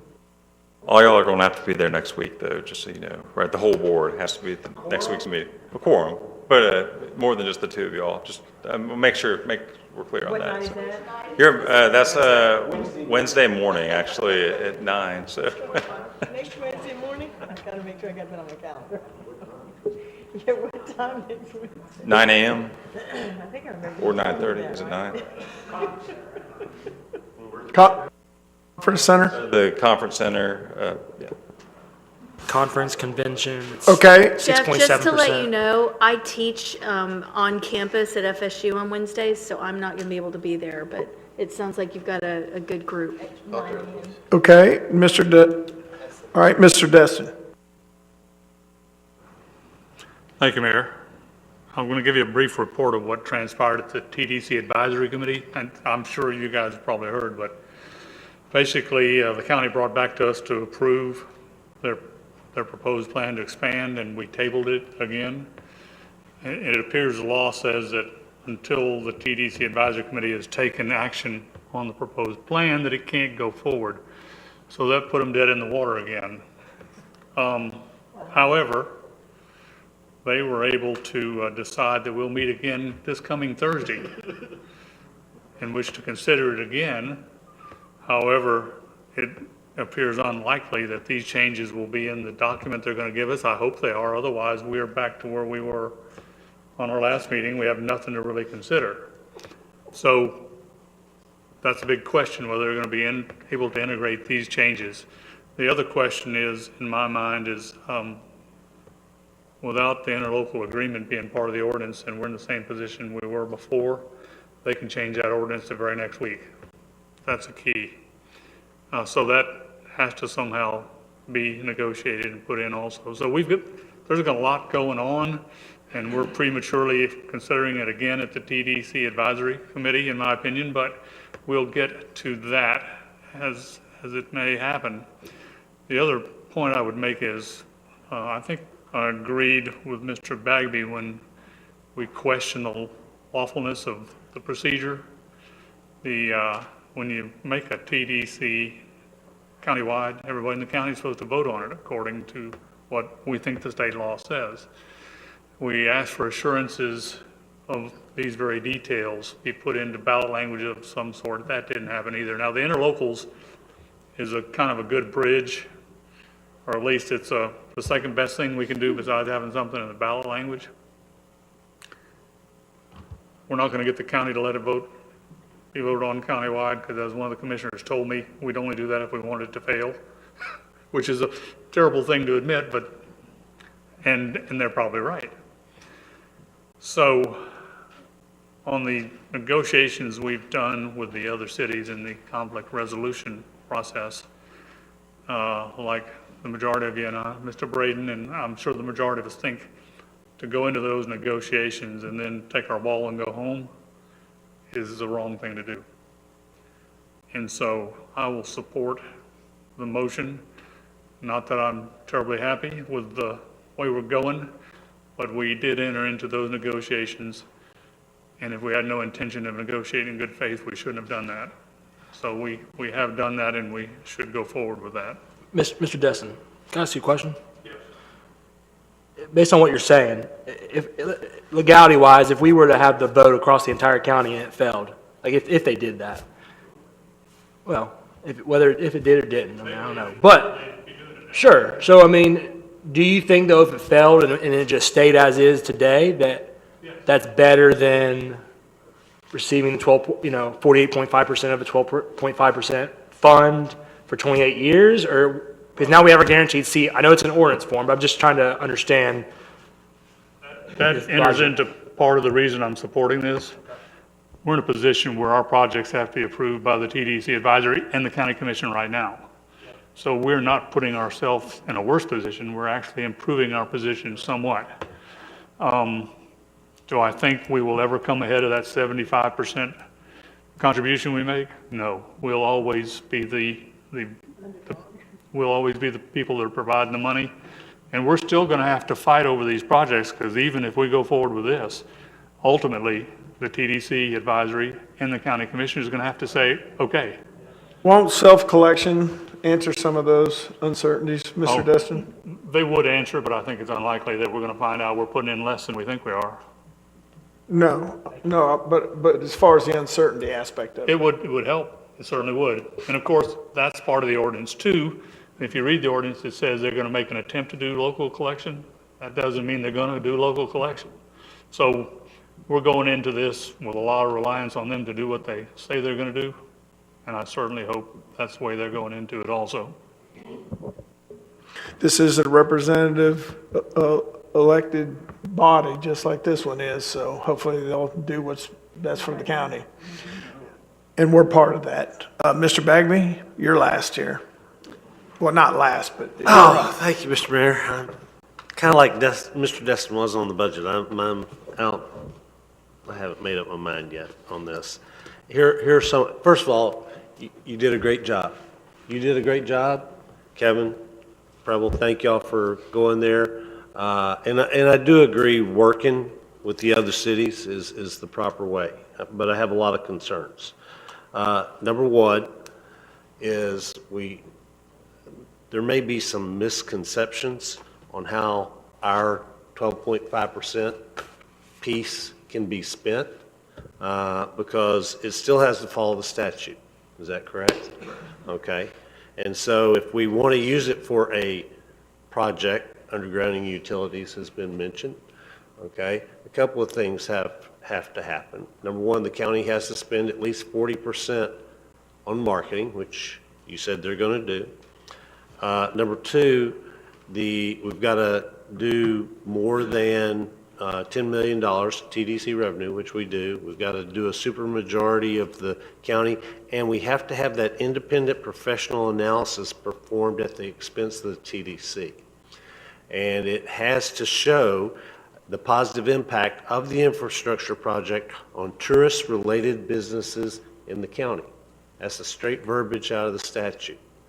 That's actually the hardest hurdle to get over. All the other stuff is just kind of screening criteria, but that study is going to have to be met, and that is not an easy hurdle to get over. Then it has to be approved by the TDC, right?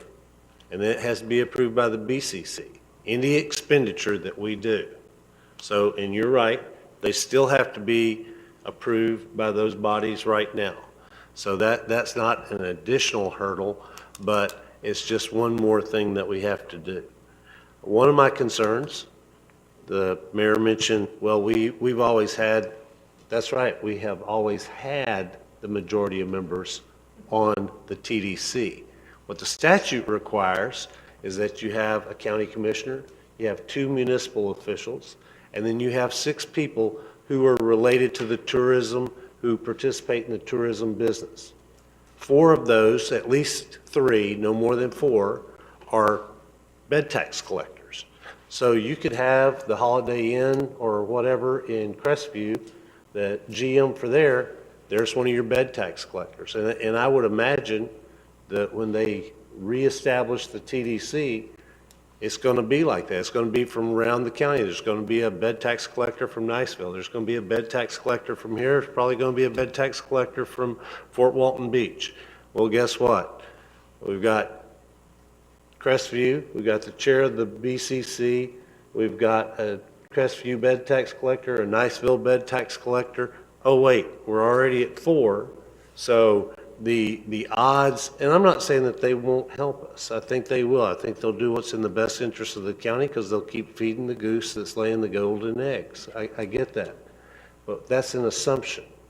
And we won't have the majority of the members of the TDC going forward. We'll have one person, we'll have a voice, and sometimes they may be the lone wolf.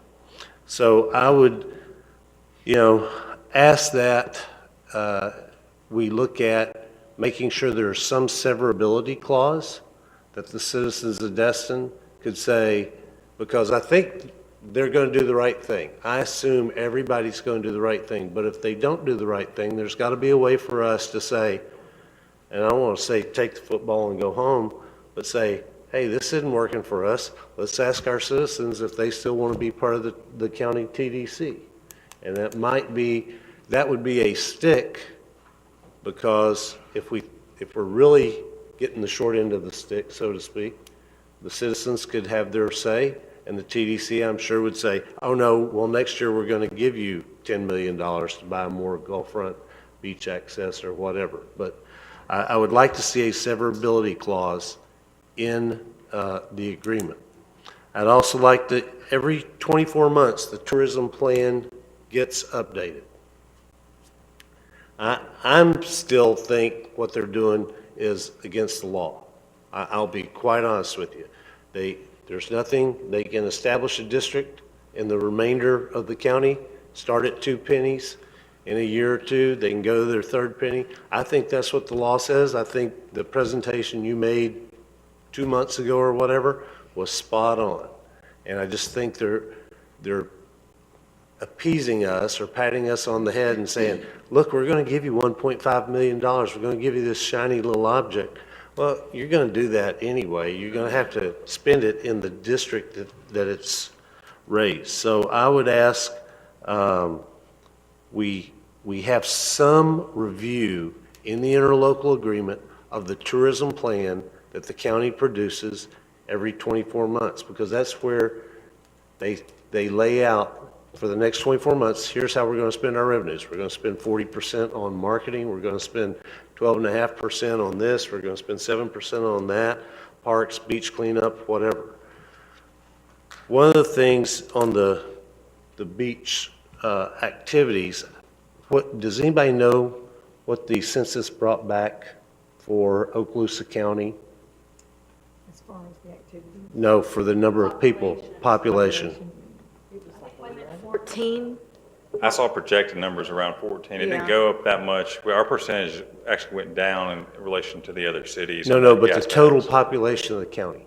I don't have that number. Okay. I want to say it was like 14,197, but I could be wrong. No, that's Oh, city no, of that's Destin. Destin. I'm sorry. The county. Yeah, sorry. The county was like 280 or something. Okay, because the ability to 250. use the 10% for the public It's service gone at 2. is gone at 225. Okay, and so we meet all the other. We're getting close. Well, I think we're probably over. I think we're over it by now. And so then we have to get Representative Maney to get that amended in the next legislative session to keep us underneath that cap. Or, you know what our 1.5 million is going to go for? Lifeguards, because the TDC won't be able. So I just have some concerns. Yeah, but Jim, there's a difference between perspective assumptions and reality. And we've fared well when it's come to the TDC over the last, especially ever since Jennifer Adams has come on board. And they've really tried to change their approach and what they're doing. And like I said, if you look at the TDC council right now, we are more than fairly represented. And so, you could what if and what could happen and stuff all you want. We always reserve the right to say no and file a lawsuit. Well, I'll guarantee, So I've what been I'm the saying, TDC rep. right, I know. Yeah. So what I'm saying is this is a unified effort by the municipalities to move forward and negotiate the best possible deal for everyone, not just Destin. And so at some point, you just gotta, you don't have to go blindly into an agreement, but you have to accept that we got to make this work because it's going to benefit everybody, including the county commissioners don't want to harm themselves or the county. So, the concerns are valid. Everything you said is true and could happen. But at the same time, it also could not happen. I'm trusting it won't, but by the track record that we've dealt with. And if we get this agreement and unification, that puts political pressure on those commissioners to act in good faith in their own right. And they're elected just like we are. So I'm just thinking that we give these guys the instruction to carry on up to this point, and we always reserve, we have attorneys that get paid good, always reserve the right to say no, and if we have to, file suit. We don't want to talk that language, but that's in the back of every single person's mind that's sitting here. We always have got the right to fight. Well, we do till we don't. And once the countywide district is established, we don't. No, you can always sue. Yeah, but what are you going to sue for? Well, that's the case that I'm making right now. Are we talking about the things that you're worried about? Are they to the point they're so unacceptable that we go to the mat? Jeff, you may want to weigh in right say here. right now, and I'm not going to tell y'all not to speak if y'all want to, but it would not do us a service to go into the meeting saying we're going to sue you and start it off like that. But if y'all want to continue the discussion, that's okay. I haven't said we that. have plenty of time to discuss that afterwards. Yeah. I haven't said that. I know. Okay, I didn't even bring that up. But, but I will say it's in the other city's interest to have a severability clause in there. If they're not happy with the way they're getting treated, they ought to have the right to withdraw or have a vote of their citizens to withdraw from the taxing district, the county-wide taxing district. Okay? And it ought to follow the statute. 15% of the registered voters in that municipality or the unincorporated area of the county, if they want to come out, should have the right to say, we want to have a referendum on this because, it's just not worth it. There ought to be some out. Once it starts, there's really no out. I don't think the city could contract around the right to a referendum that's contained within the statute. So I think ultimately you could get 15% of the voters together in the county and still do that if you decided to do that. Now, the individual city having the right, I'm not sure if that would be legal or not. That's something I've not ever been asked to research. If an individual city Okay, could but do that. they're establishing in my mind, and I think from what you said, your mind, an illegal countywide taxing district because they're doing taxation without representation. We're not getting an opportunity to vote on that. Yeah, well, we are. We're still getting taxed at the 5%. We already are being taxed. Yeah. See, this is not a decision for us to make because we're already being taxed. But it's a separate district. Is a sub-county taxing district. Yes, It's but just we're like not the, paying that just tax. like the fire district is a sub-county taxing district. I support your recommendations to be able to severe the deal. Yeah. That's not what I'm speaking against. Oh, okay. Okay, all right. Okay. Mr. Burns, yeah. you could look into that issue for us? I can look into that. Would y'all want me to include that in an agreement that I put together as an offer, set of terms, or would that be something you want to bring up at the meeting next week? Probably at this point, we'd bring it up at, Mr. Bagby, it's your idea, but I know that when we go from the existing taxing district 15% to 15% of countywide, it'll make it damn near impossible to file that petition. Right now, we can. It's only like 7,000 or 8,000 signatures. When we go countywide, it's going to be far, far more. So that option is gone for us. So I would be interested to know if it's legal for us to even go down that route.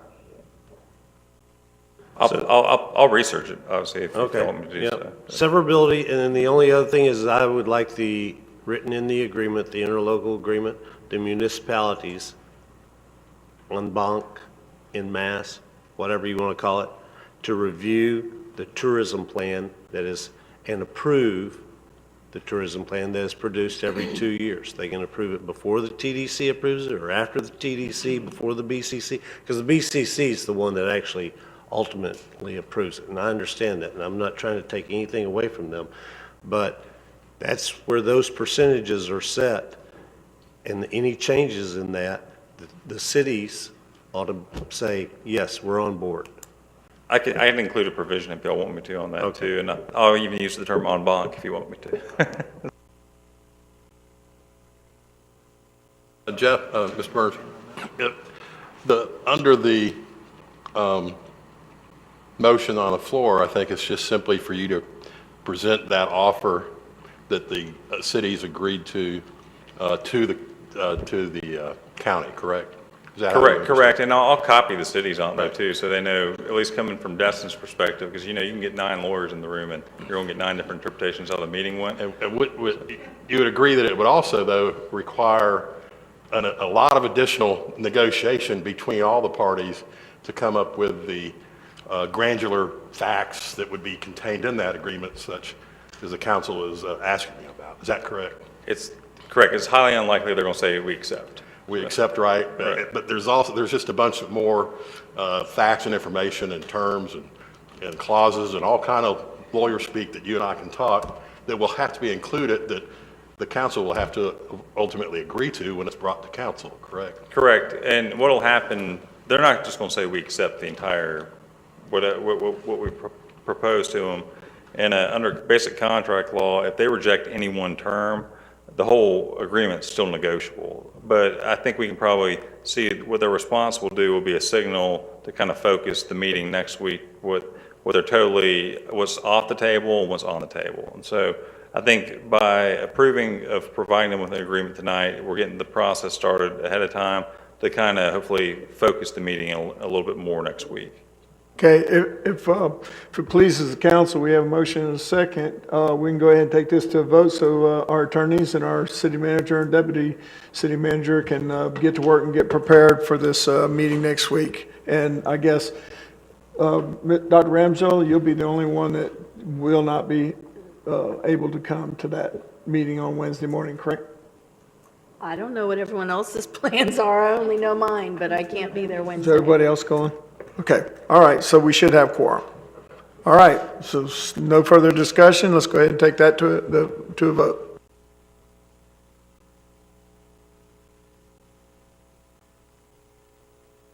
Ayes have it, unanimous, so moved. One last thing on the board makeup. I know and Dr. Ramswell and Kevin will know if they remember at the meeting, there's actually some confusion even on the county's end right now on their end of how this is going to be implemented.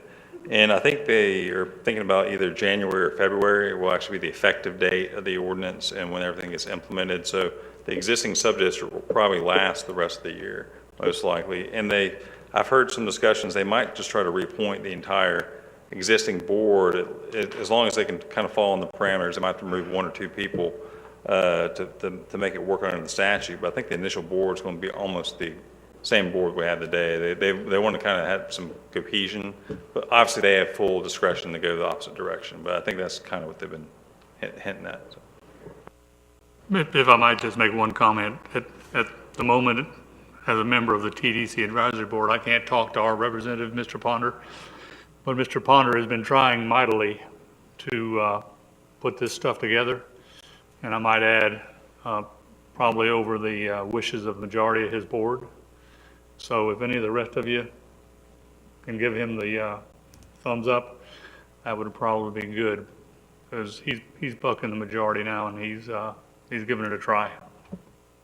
Yeah, and he's also in a little bit of a quandary because part of Niceville, who supported the original ordinance, they vote for him to be in office. So, you know, he lives in Destin, he's the mayor of Destin, he really represents us well, but at the same time, he still has a dang tough task. Niceville took part in our meeting last week, too. Well, that helps him out a lot. So he doesn't have to dance the two-step, he can just do the regular duck walk. All right, Jeff, anything else you want to add? You good? Thank you again for letting me represent you on this. Thank you, sir. Appreciate it so much. Thank you, Jeff. Thank you. All right, Lance? A few announcements. I believe that was Council Member Destin had asked staff to look into the Optimally Company. They are a company that has approached the city. They try to save cities or businesses money, and Mr. Destin had asked for us to reach out to our counterparts. So Ms. Strickland did so and reached out to the counterparts to see if any of them were currently using that type of service, and we did not receive any affirmative responses from any of municipalities. So at this point, we're just looking for direction from council on how council would like us to proceed.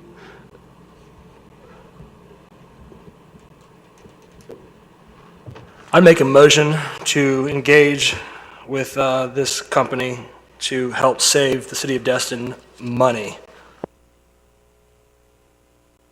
I have a motion. Do I have a second?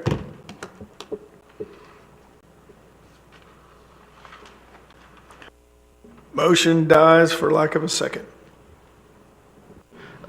Just a reminder that the council meeting will be held on Tuesday next week at 6 p.m. With busy week, as Mr. Burns indicated, Wednesday of next week at the Convention Center, September the 8th, will be the second meeting with the OBCC and all the municipalities participating. Thursday of next week, the 9th, at 5:30 in this room will be our first budget hearing to officially kick off the budget season and approvals. Ms. Firth wanted me to remind the council that in the near term, September 7th to 13th, you will see the rodeo trailer, because the rodeo, believe it or not, is just around the corner, the fishing rodeo. So don't be surprised when you see the rodeo trailer up in the community center parking lot. That happens every year, but I just want you all to know that they will be parked up there until they get the all clear to move it down to the harbor.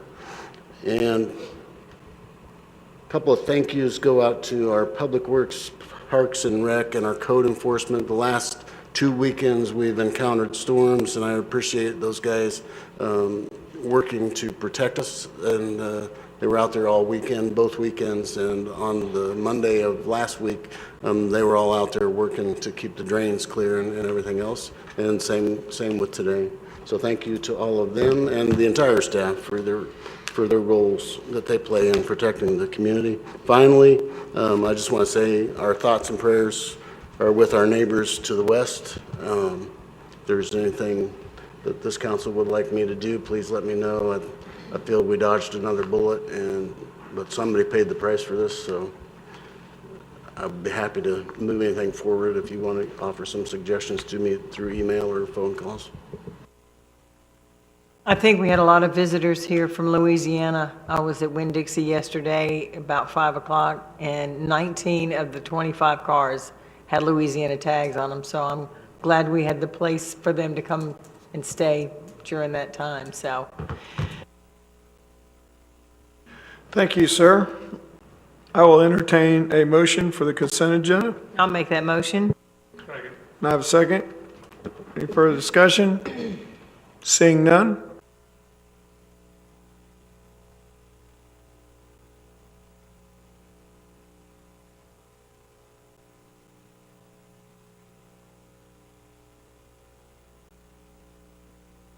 Ayes have it, so moved.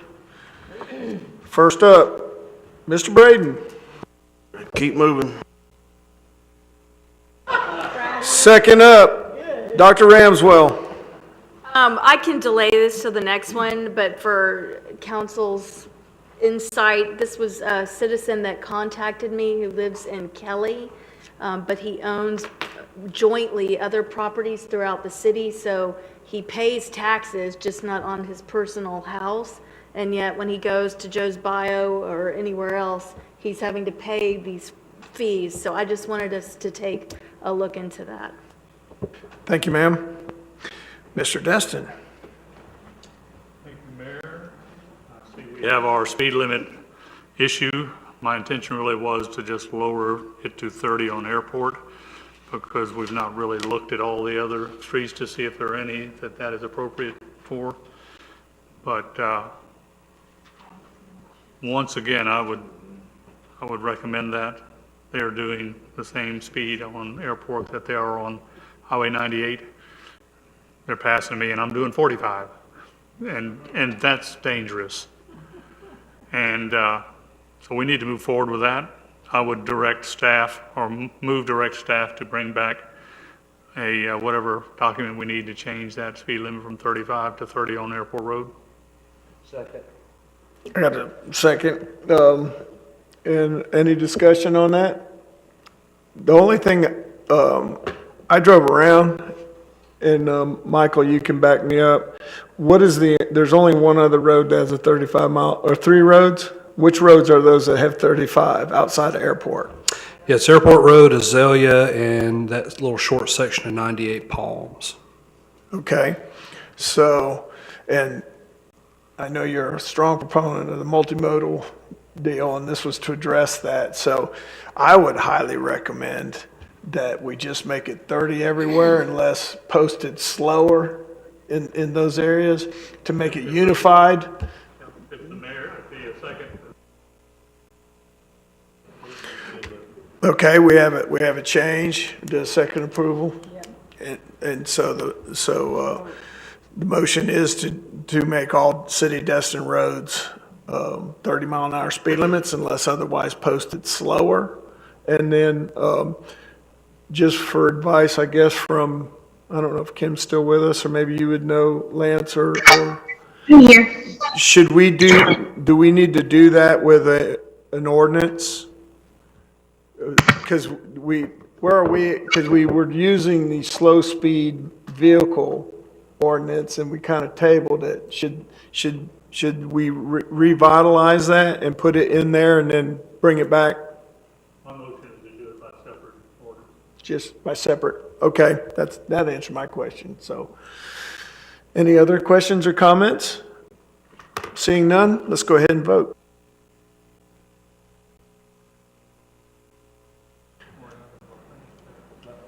Vote is, ayes have it, so moved. He does that at least once every single meeting. He likes to We got one of them bikes with the motors in it. We want to go fast. He likes to Rodney, I'm glad you're back. That made this long night palatable. Thank you very much, sir. All right, we're not done yet, though. We have Mr. Destin, is that all? Okay, then Mr. Bagby.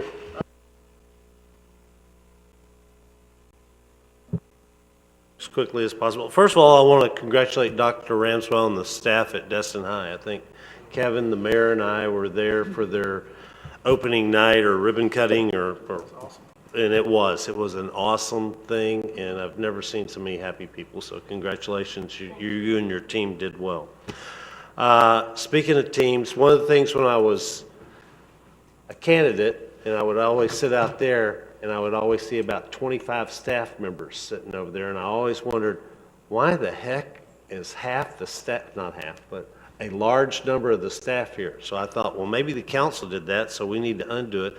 But the more I've researched that, I think they were just there because it was a defensive mechanism, because our process has gotten a little weak. And so I did some things, our agendas, how we operate, specifically walking on things, because I heard from citizens as I walked around and knocked on doors, y'all just make up stuff. It just appears on the agenda. I said, no, the agendas are published, and for the most part, everything's on the agenda and the backup is there and you can read it, and the staff has helped me out. They're working on pushing the agendas out. People will be able to sign up for the agendas for all the meetings and stuff.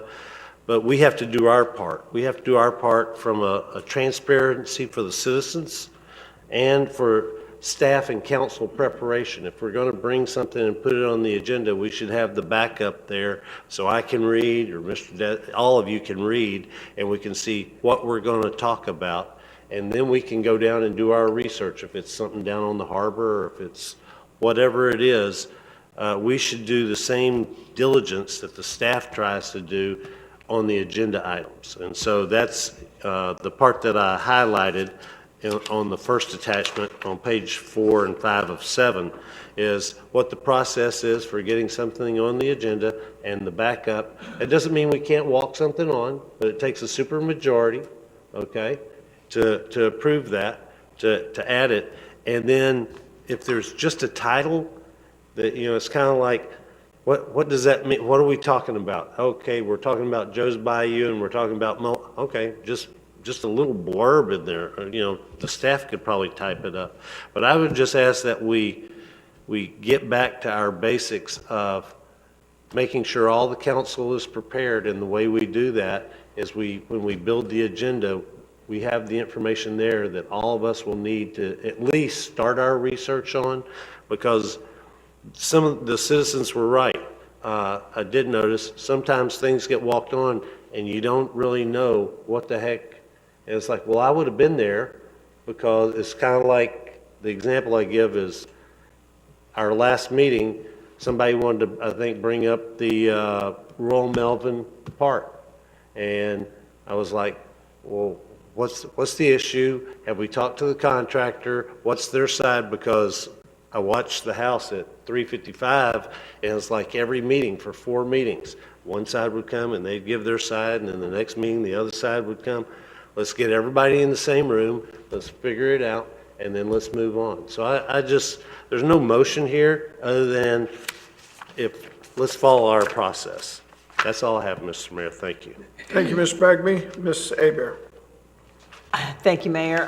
One quick question. I had talked to Lance about it earlier, and it seems like it's kind of a hard area to decide what we can do with, but I've had many citizens and tourists ask me, why can't we move the sign since there's a fence that blocks it, welcome to Destin, to the other side of the bridge, maybe over on the left by where the tattoo parlor is further down, maybe so people could, when they're parked, they can walk back up and be in front of the sign, welcome to Destin. So Lance was gonna let me know if there's a chance that we can move it over there. I just want to make the rest of y'all aware that, I don't know if anyone else has contacted y'all, but we need to make an option of getting that sign somewhere where it can be better viewed and pictures taken with it. And thank you, Lance, for letting me bring it up. Thank you, ma'am. Mr. King. Nothing tonight, sir. Thank you. Mr. Schmidt. I appreciate it, sir. I have a few things. First couple things that aren't on the agenda, and I apologize, but I had some people contacted me about a black bear roaming around the city of Destin, and I've then seen it on things, and I just didn't know. I mean, one, it's pretty interesting we have a bear like on an island, but do we need to take any action contacting Florida Fish and Wildlife just to make sure that? Call FWC. Sure. I mean, so, as a city. Well, I agree with you, but has anybody called? Can we ask the city to call? I mean, should we take proactive measures to call FWC? They won't do anything. They won't? No, he was at my front door, and they said they won't do anything unless he, In Indian Bayou? yeah, it was the last time he came around. Well, can I ask Lance, y'all to check with FWC? Well, our code enforcement don't carry no guns, so don't call them. We may call the sheriff. They might be able to deal with the bear. You shoot the bear. We'll be happy. Sir, do you have a bear gun? Thank you. I mean, they might say, sorry, we can't do anything, but I'd rather, it's not normal, black bear running around Destin. Next thing is, I know in the past couple weeks we had the hurricane stuff. I wanted to make sure I understand moving forward what our procedures are for canceling city council meetings and rescheduling city council meetings. So now I was very confused last meeting to find out our meeting was canceled, I guess basically in the third paragraph of an email and on Facebook. So I'm just trying to understand moving forward, how do we handle that? Like, what's our process?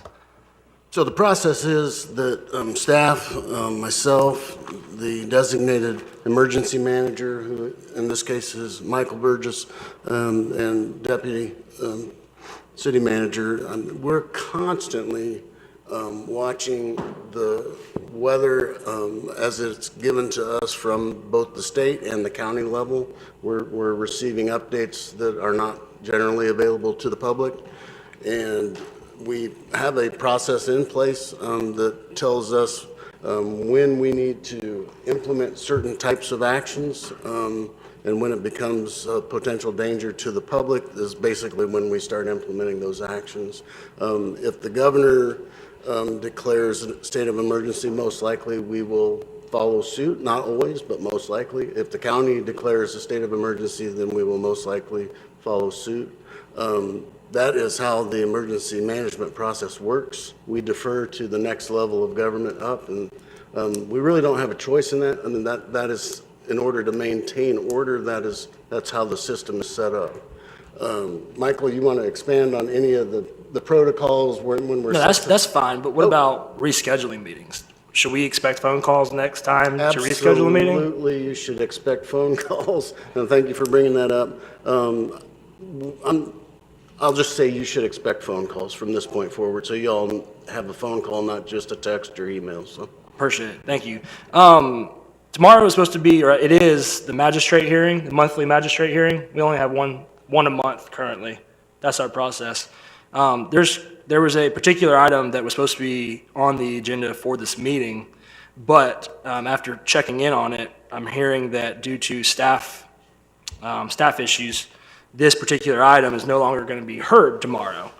And it brings up a concern for me is that we have citizens, code enforcement, notice of violations. There is a judicial process to do all this, but now this particular item is being delayed an additional 30 days because of a staff member that I believe can't attend the meeting. So I'm hoping that we could have backup staff members for things like this, or ways to call a second magistrate hearing before the next 30 days, because we're doing a disservice to the complainers, and the people that are violating are getting away with violations for an additional 30 days before they hear something. So one, I'm curious. I'd like to know, why can't we hold a hearing tomorrow with a backup, our director of our code enforcement as being the backup to another agent at a hearing tomorrow? Specifically, why can't our director sit in on that meeting and be the witness? I would have to follow up with you on that. Okay. I don't want to give you the wrong answer. Okay. I do know in certain circles where the officer who was involved needs to be there to give direct testimony. I can't say that for this situation because I was not aware of this, so. I can comment to some extent because you will run into possible hearsay issues or other evidentiary issues if you don't have the actual code enforcement officer who's involved with the citation. So there's those types of concerns. I mean, aside from, regular personnel type concerns. And I understand all that, but I will say that there's concerns that some items other than others are very obvious of what's going on, of violations on the harbor, and we should have additional staff members on code enforcement that know that this particular person is not going to be available to go to this hearing tomorrow, that in that time frame could have gone down there to witness the violations that are continuing to happen every single day, to be prepared for a notice of hearing tomorrow. Now, we get 30 more days of waiting. Why can't they appear by Zoom? Huh? I don't know, but it ain't happening. So I'd like a process or something for future to prepare as a backup for these notice of hearings or these magistrate hearings. So I'd like to direct the city manager to provide an update, 3 meetings from now on processes for magistrate hearings and representatives from code enforcement. I don't know if we need to make that motion, but. What's the answer you're looking for? Like maybe have a backup plan? I'd like to know something, because we can say staff shortage, but I mean, I'm being very careful because I know I get in trouble from our attorneys a lot about specific items that are up for violation, and I'm trying to stay away from that. But there's some items that have been fully aware of for many, many months and Maybe we been could violations. establish like so- a week, like instead of having to wait another 30 days, maybe it could be a week. How do we add a second magistrate? Do we need second magistrate hearings during the month? I don't know. Go ahead, Kim. I heard her I can weigh in on that a little bit. And Councilmember Schmidt and I did talk about this issue before this council meeting, and we talked about the potential hearsay and evidentiary issues that could be involved if a backup staff member did not have personal knowledge of the violation. With respect to scheduling meetings, there's no legal reason that we have to wait 30 days. We could have 2 regularly scheduled meetings a month. We could do them every other week, or a hearing could be scheduled at any time as long as there's reasonable notice provided to the parties and as long as the special magistrate is available and the city has facilities available for it. So with all that being said, it doesn't have to be once a month. Thank you. So I guess I would just like city manager just to provide some better procedures, next month or so of instances like this, how we can do it differently, because we have citizens and business owners that are trying to follow the processes, and now they're getting kicked down the can 30 more days. So I just want to do that, please. Last thing, sir, and I promise this is it. As some of y'all been following helicopters with the county, they didn't renew their contract. I know Mr. Bagby was at this meeting, Ms. Abear, and a lot of people. Currently, they didn't renew the Timberview contract for anybody that's not aware. So currently at the airport, there's no operations contracts with the county to operate tour helicopter businesses right now. And I think that hearing all the public meetings that we had with the county, that was so nice of them to have that here at our city hall and stuff, that was great. Hearing it at the county meetings, the citizens talk about all these issues, the quality of life issues, and just, the list goes on and on about how many people are just suffering from these helicopters flying around.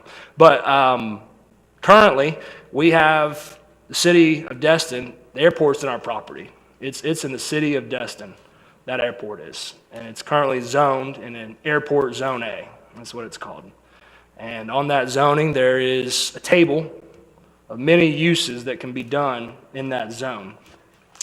And currently, today, with nothing going on there, I'm sure lawyers will, Ms. Kim's going to say something here in a little bit, so just go ahead, Mr. Mayor. She's going to want to say something, so we'll let her. But there's litigation issues that could possibly come in the future. And I understand that. We always have litigation possibilities coming to us in the city. But we don't let that affect our decisions sometimes today to help the citizens and to help our mission for this city. So with that little bit of background, I am hoping to protect the citizens of Destin's health, safety, and welfare, and I'm moving for the staff to remove number 4879, which is the scenic and sightseeing transportation, other, from the airport zone A, table 7-2, as a permitted use. I'll second that. Okay, well, I have to put in my 2 cents on legal issues.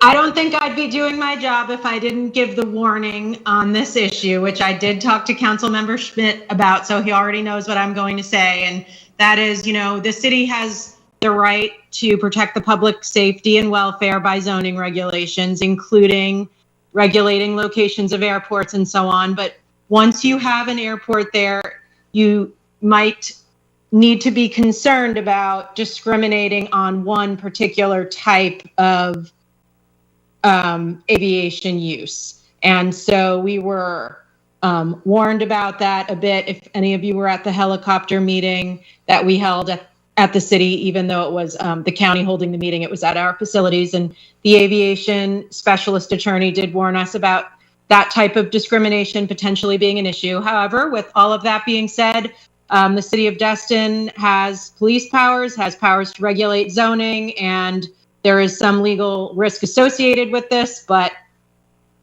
that's my comment. And if you have more questions, let me know. Kim, I have a question. Yeah. Why can't we? Go ahead, Ronnie, I was going to call on you. Thank you. Can we You're put it still- you're as still they up. do it on the schedule, like the flights that fly from Destin to Atlanta, that they fly out on a schedule, on an hourly basis? Or? No, so we have zoning we have zoning regulatory powers, but when it comes to specifics for governing the airport, that's going to be up to the tower. And when it deals with heights and things like that, it's up to the FAA.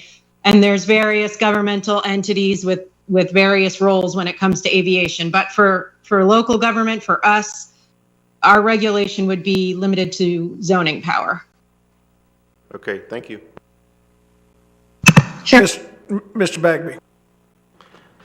Thank you, Mr. Mayor. Kim, would the proper process be to direct this to the LPA and then back to the council? Because I know if we were going to add a use, I think there would be a proper process. And my issue is, I have no problem personally getting rid of the helicopters, sightseeing helicopters. The problem is if we don't do it properly, then our chances of losing go up astronomically. And my experience up here has been there's never enough time to do it right, but there's always enough time to do it over. So I just want to make sure we do this right, and whatever decision comes out of the process is defensible by this council and by the attorneys. So what is the proper process? So if the city council directs that we consider zoning regulations and removes the use from the chart as suggested by Councilmember Schmidt, then staff and I would prepare an ordinance, and then you are correct, we would advertise it first for the LPA. They would have a public hearing, and that public hearing would be followed by 2 public hearings before the city council. And you would be hearing it with LPA's non-binding recommendation. Ms. Abear. Thank you, Mayor. Kim, while you're on, I just need to clarify, because I've had a couple of emails from citizens who said that the helicopters are still flying. When is their drop dead date of when their contract has been canceled? I'll have to get that date for you. It was 60 days, and I don't know the exact date offhand. No, I think they're flying out of the helipad now. Off of their... Off of Highway 90, which is infinitely more dangerous than the airport. Mr. Destin? That would be the point that gives me pause. Airports are where aviation takes place. Helicopters are part of that. How do I justify banning the helicopters when there are jets that are much louder and much more obnoxious flying in and out now? It's going to be a really hard road to hoe to justify that legally or even in my own mind. And as Mr. Bagby said, operating out of the airport would be quite a bit safer than operating off that pad next to Highway 98. So have we actually done anything to improve public health and safety? It's a problem. Perhaps the limitation would come in the number of flights we permit per hour. That's probably an issue we can't get into. Yeah, and it's a slippery slope. And the county commissioners have been wrestling with this one worse than we have, because it's happening on their watch, on their airport, on their airpad, on their airport, and their unincorporated piece of property over there next to Highway 98. So, and I'm sure they have looked at it from every known way they can. They can, apparently their legal team said that they can cancel their contract because the guy has violated some of the tenets of the original contract. And they do reserve the right to refuse business activities at those airports. But the real issue the reason I would have pause, Mr. Destin touched on it, was those jets and airplanes that don't get criticized because they're not flying over the beach as much. We just got to spend an hour and a half talking about tax dollars and tourism and things that benefit Destin. And when that G6 flies over my house at about 160 feet, I smile. And when the next one flies over my house, I smile even bigger, because some of that money's coming right into this community to help us pay our bills and provide for the residents. The amount of revenues that land at that airport every single day, if you add it up, is relatively outstanding. So, and Patty Brown, who's a pilot, and her husband own an airplane, one of their biggest fears when we approved the residential project over there in Indian Bayou was that more and more people would complain about the noise and infringe on the aviation activity at that airport. And I dove hunted at the end of that runway before Indian Bayou was built, and so did Mr. Destin and some of us, Rodney, and so that airport's been there a really, really long time, and so my pushback would be, if you target one aircraft and its impacts, which I hate the damn things, they fly over my house too because they're nonstop. But the reality is, if the county and the Federal Aviation Administration can't nip those guys in the bud, that's probably not one we're going to be able to either. So we'll let our attorneys look at it. Mr. Braden, you're next. Thank you, Mayor. Just two quick things. The G6s and the jets, they don't fly down the beach at 500 feet every 2 to 3 minutes, is the biggest difference. And another thing I want to touch on was one thing that Kevin brought up was the magistrate and those hearings. We had one, I guess, the last month or 2 months ago. The magistrate was sick or something and couldn't make it, so it was canceled. At one point, we had 3, had a couple backups. And I agree, if one gets canceled, it should automatically be rescheduled a week later. Because that one gets canceled, 30 days later, the defendant all of a sudden wants an attorney, so now we're another 30 days. Something else comes up, it gives him another 30 days to get in compliance.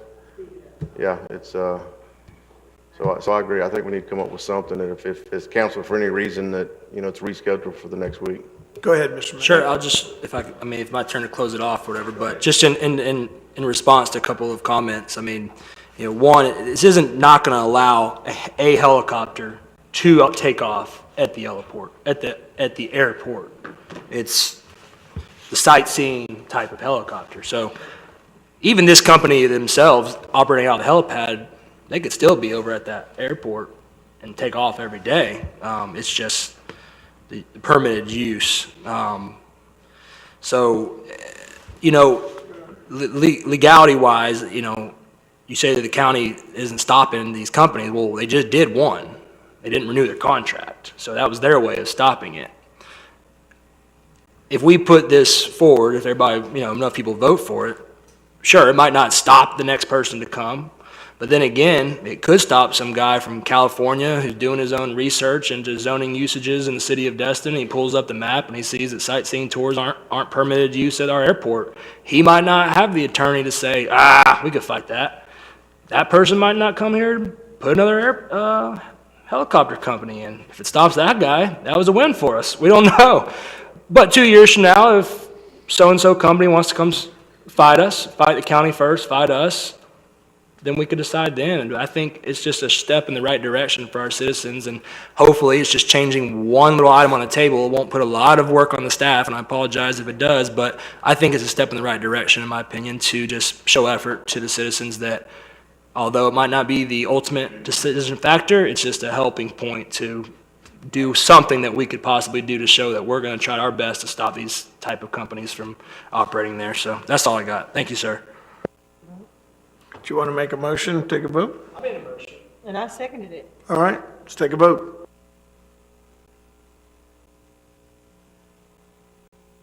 Can somebody reread the? This is to send it to the LPA. Well, yeah, I mean, I'm all about following the process, and if our land use attorney says the LPA is required, that's the way I'm gonna go. I want that process started of removing that particular line, and that's the LPA. Mayor? Kim, go ahead and weigh in. You can just direct us to prepare the ordinance, and we will follow the proper procedures, which would be to go to the LPA first, always, when it comes to an LDC amendment. Go ahead, Ray. The current motion right now is to remove, a motion to remove section 4879 from airport zoning 7.2 as permanent use. So add just draft an ordinance to that effect. Sure, direct staff to draft an ordinance to remove number 4879 from table 7-2 on airport zone A. Okay. Is that acceptable with the second? Is that good, Kim? Yes, clear, thank you. All right, we was waiting on Rodney. Thank you for holding up, Mr. Braden. I hit the button too soon. The vote is unanimous, so moved. Miss Kim? Two things. One, just quickly, since we're at a public meeting, we won't get too into litigation, but just as an update for the city council, we do have our trial next week from the 8th to the 10th on the Destin fishing fleet versus City of Destin Burt Harris claim. There still remains one pending motion before the judge to dismiss it, but we are preparing for trial just in case because he has not made a decision yet. My second item is a proposed ordinance. It's before you tonight just for discussion. It has not been advertised and we are not having the public hearing tonight, but state law changed in July and the city is required to adopt a comprehensive plan amendment that provides a new element to our comp plan for property rights. And under the statute, there is verbatim language that I've put into this ordinance that we are permitted to use for our ordinance, or we can go beyond that language and create our own provisions. And so tonight, I'm just asking you if you would like to go with this statutory language, or if you would like more put into the ordinance. And I just want to add that I understand from other attorneys in the state that have been trying to process comprehensive plan amendments unrelated to this, that DEO, the state agency that reviews them, is often or always, from what I'm told, rejecting other comp plan amendments until this element is in place. So one suggestion would be, even if we do want to put more into it ultimately, if we could go with the simple route first, get it passed so that none of our other amendments are slowed down if we have any, and then we can always add to it in the future. But that's just one idea, and it's in the discretion of the city council. All right. Well, thank you, Kim.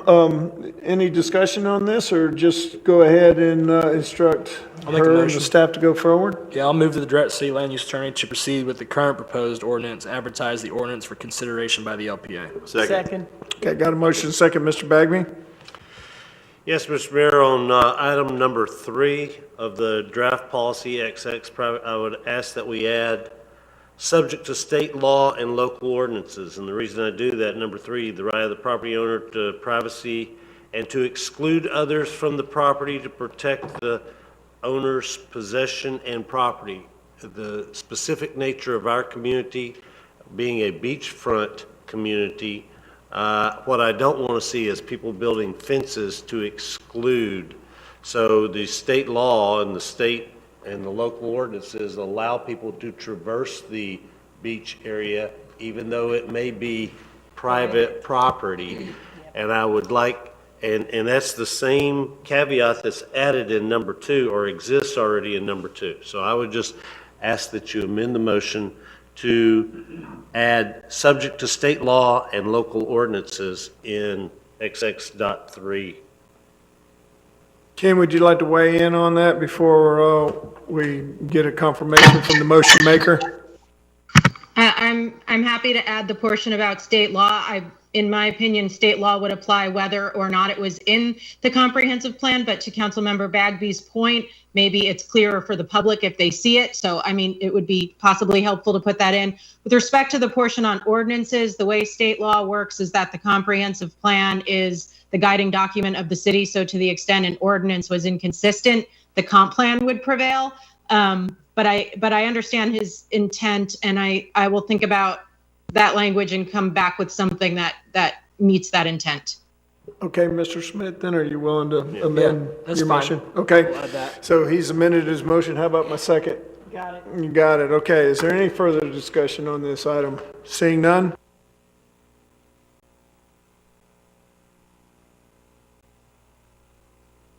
Ayes have it, so moved. Mr. City Attorney, any comments?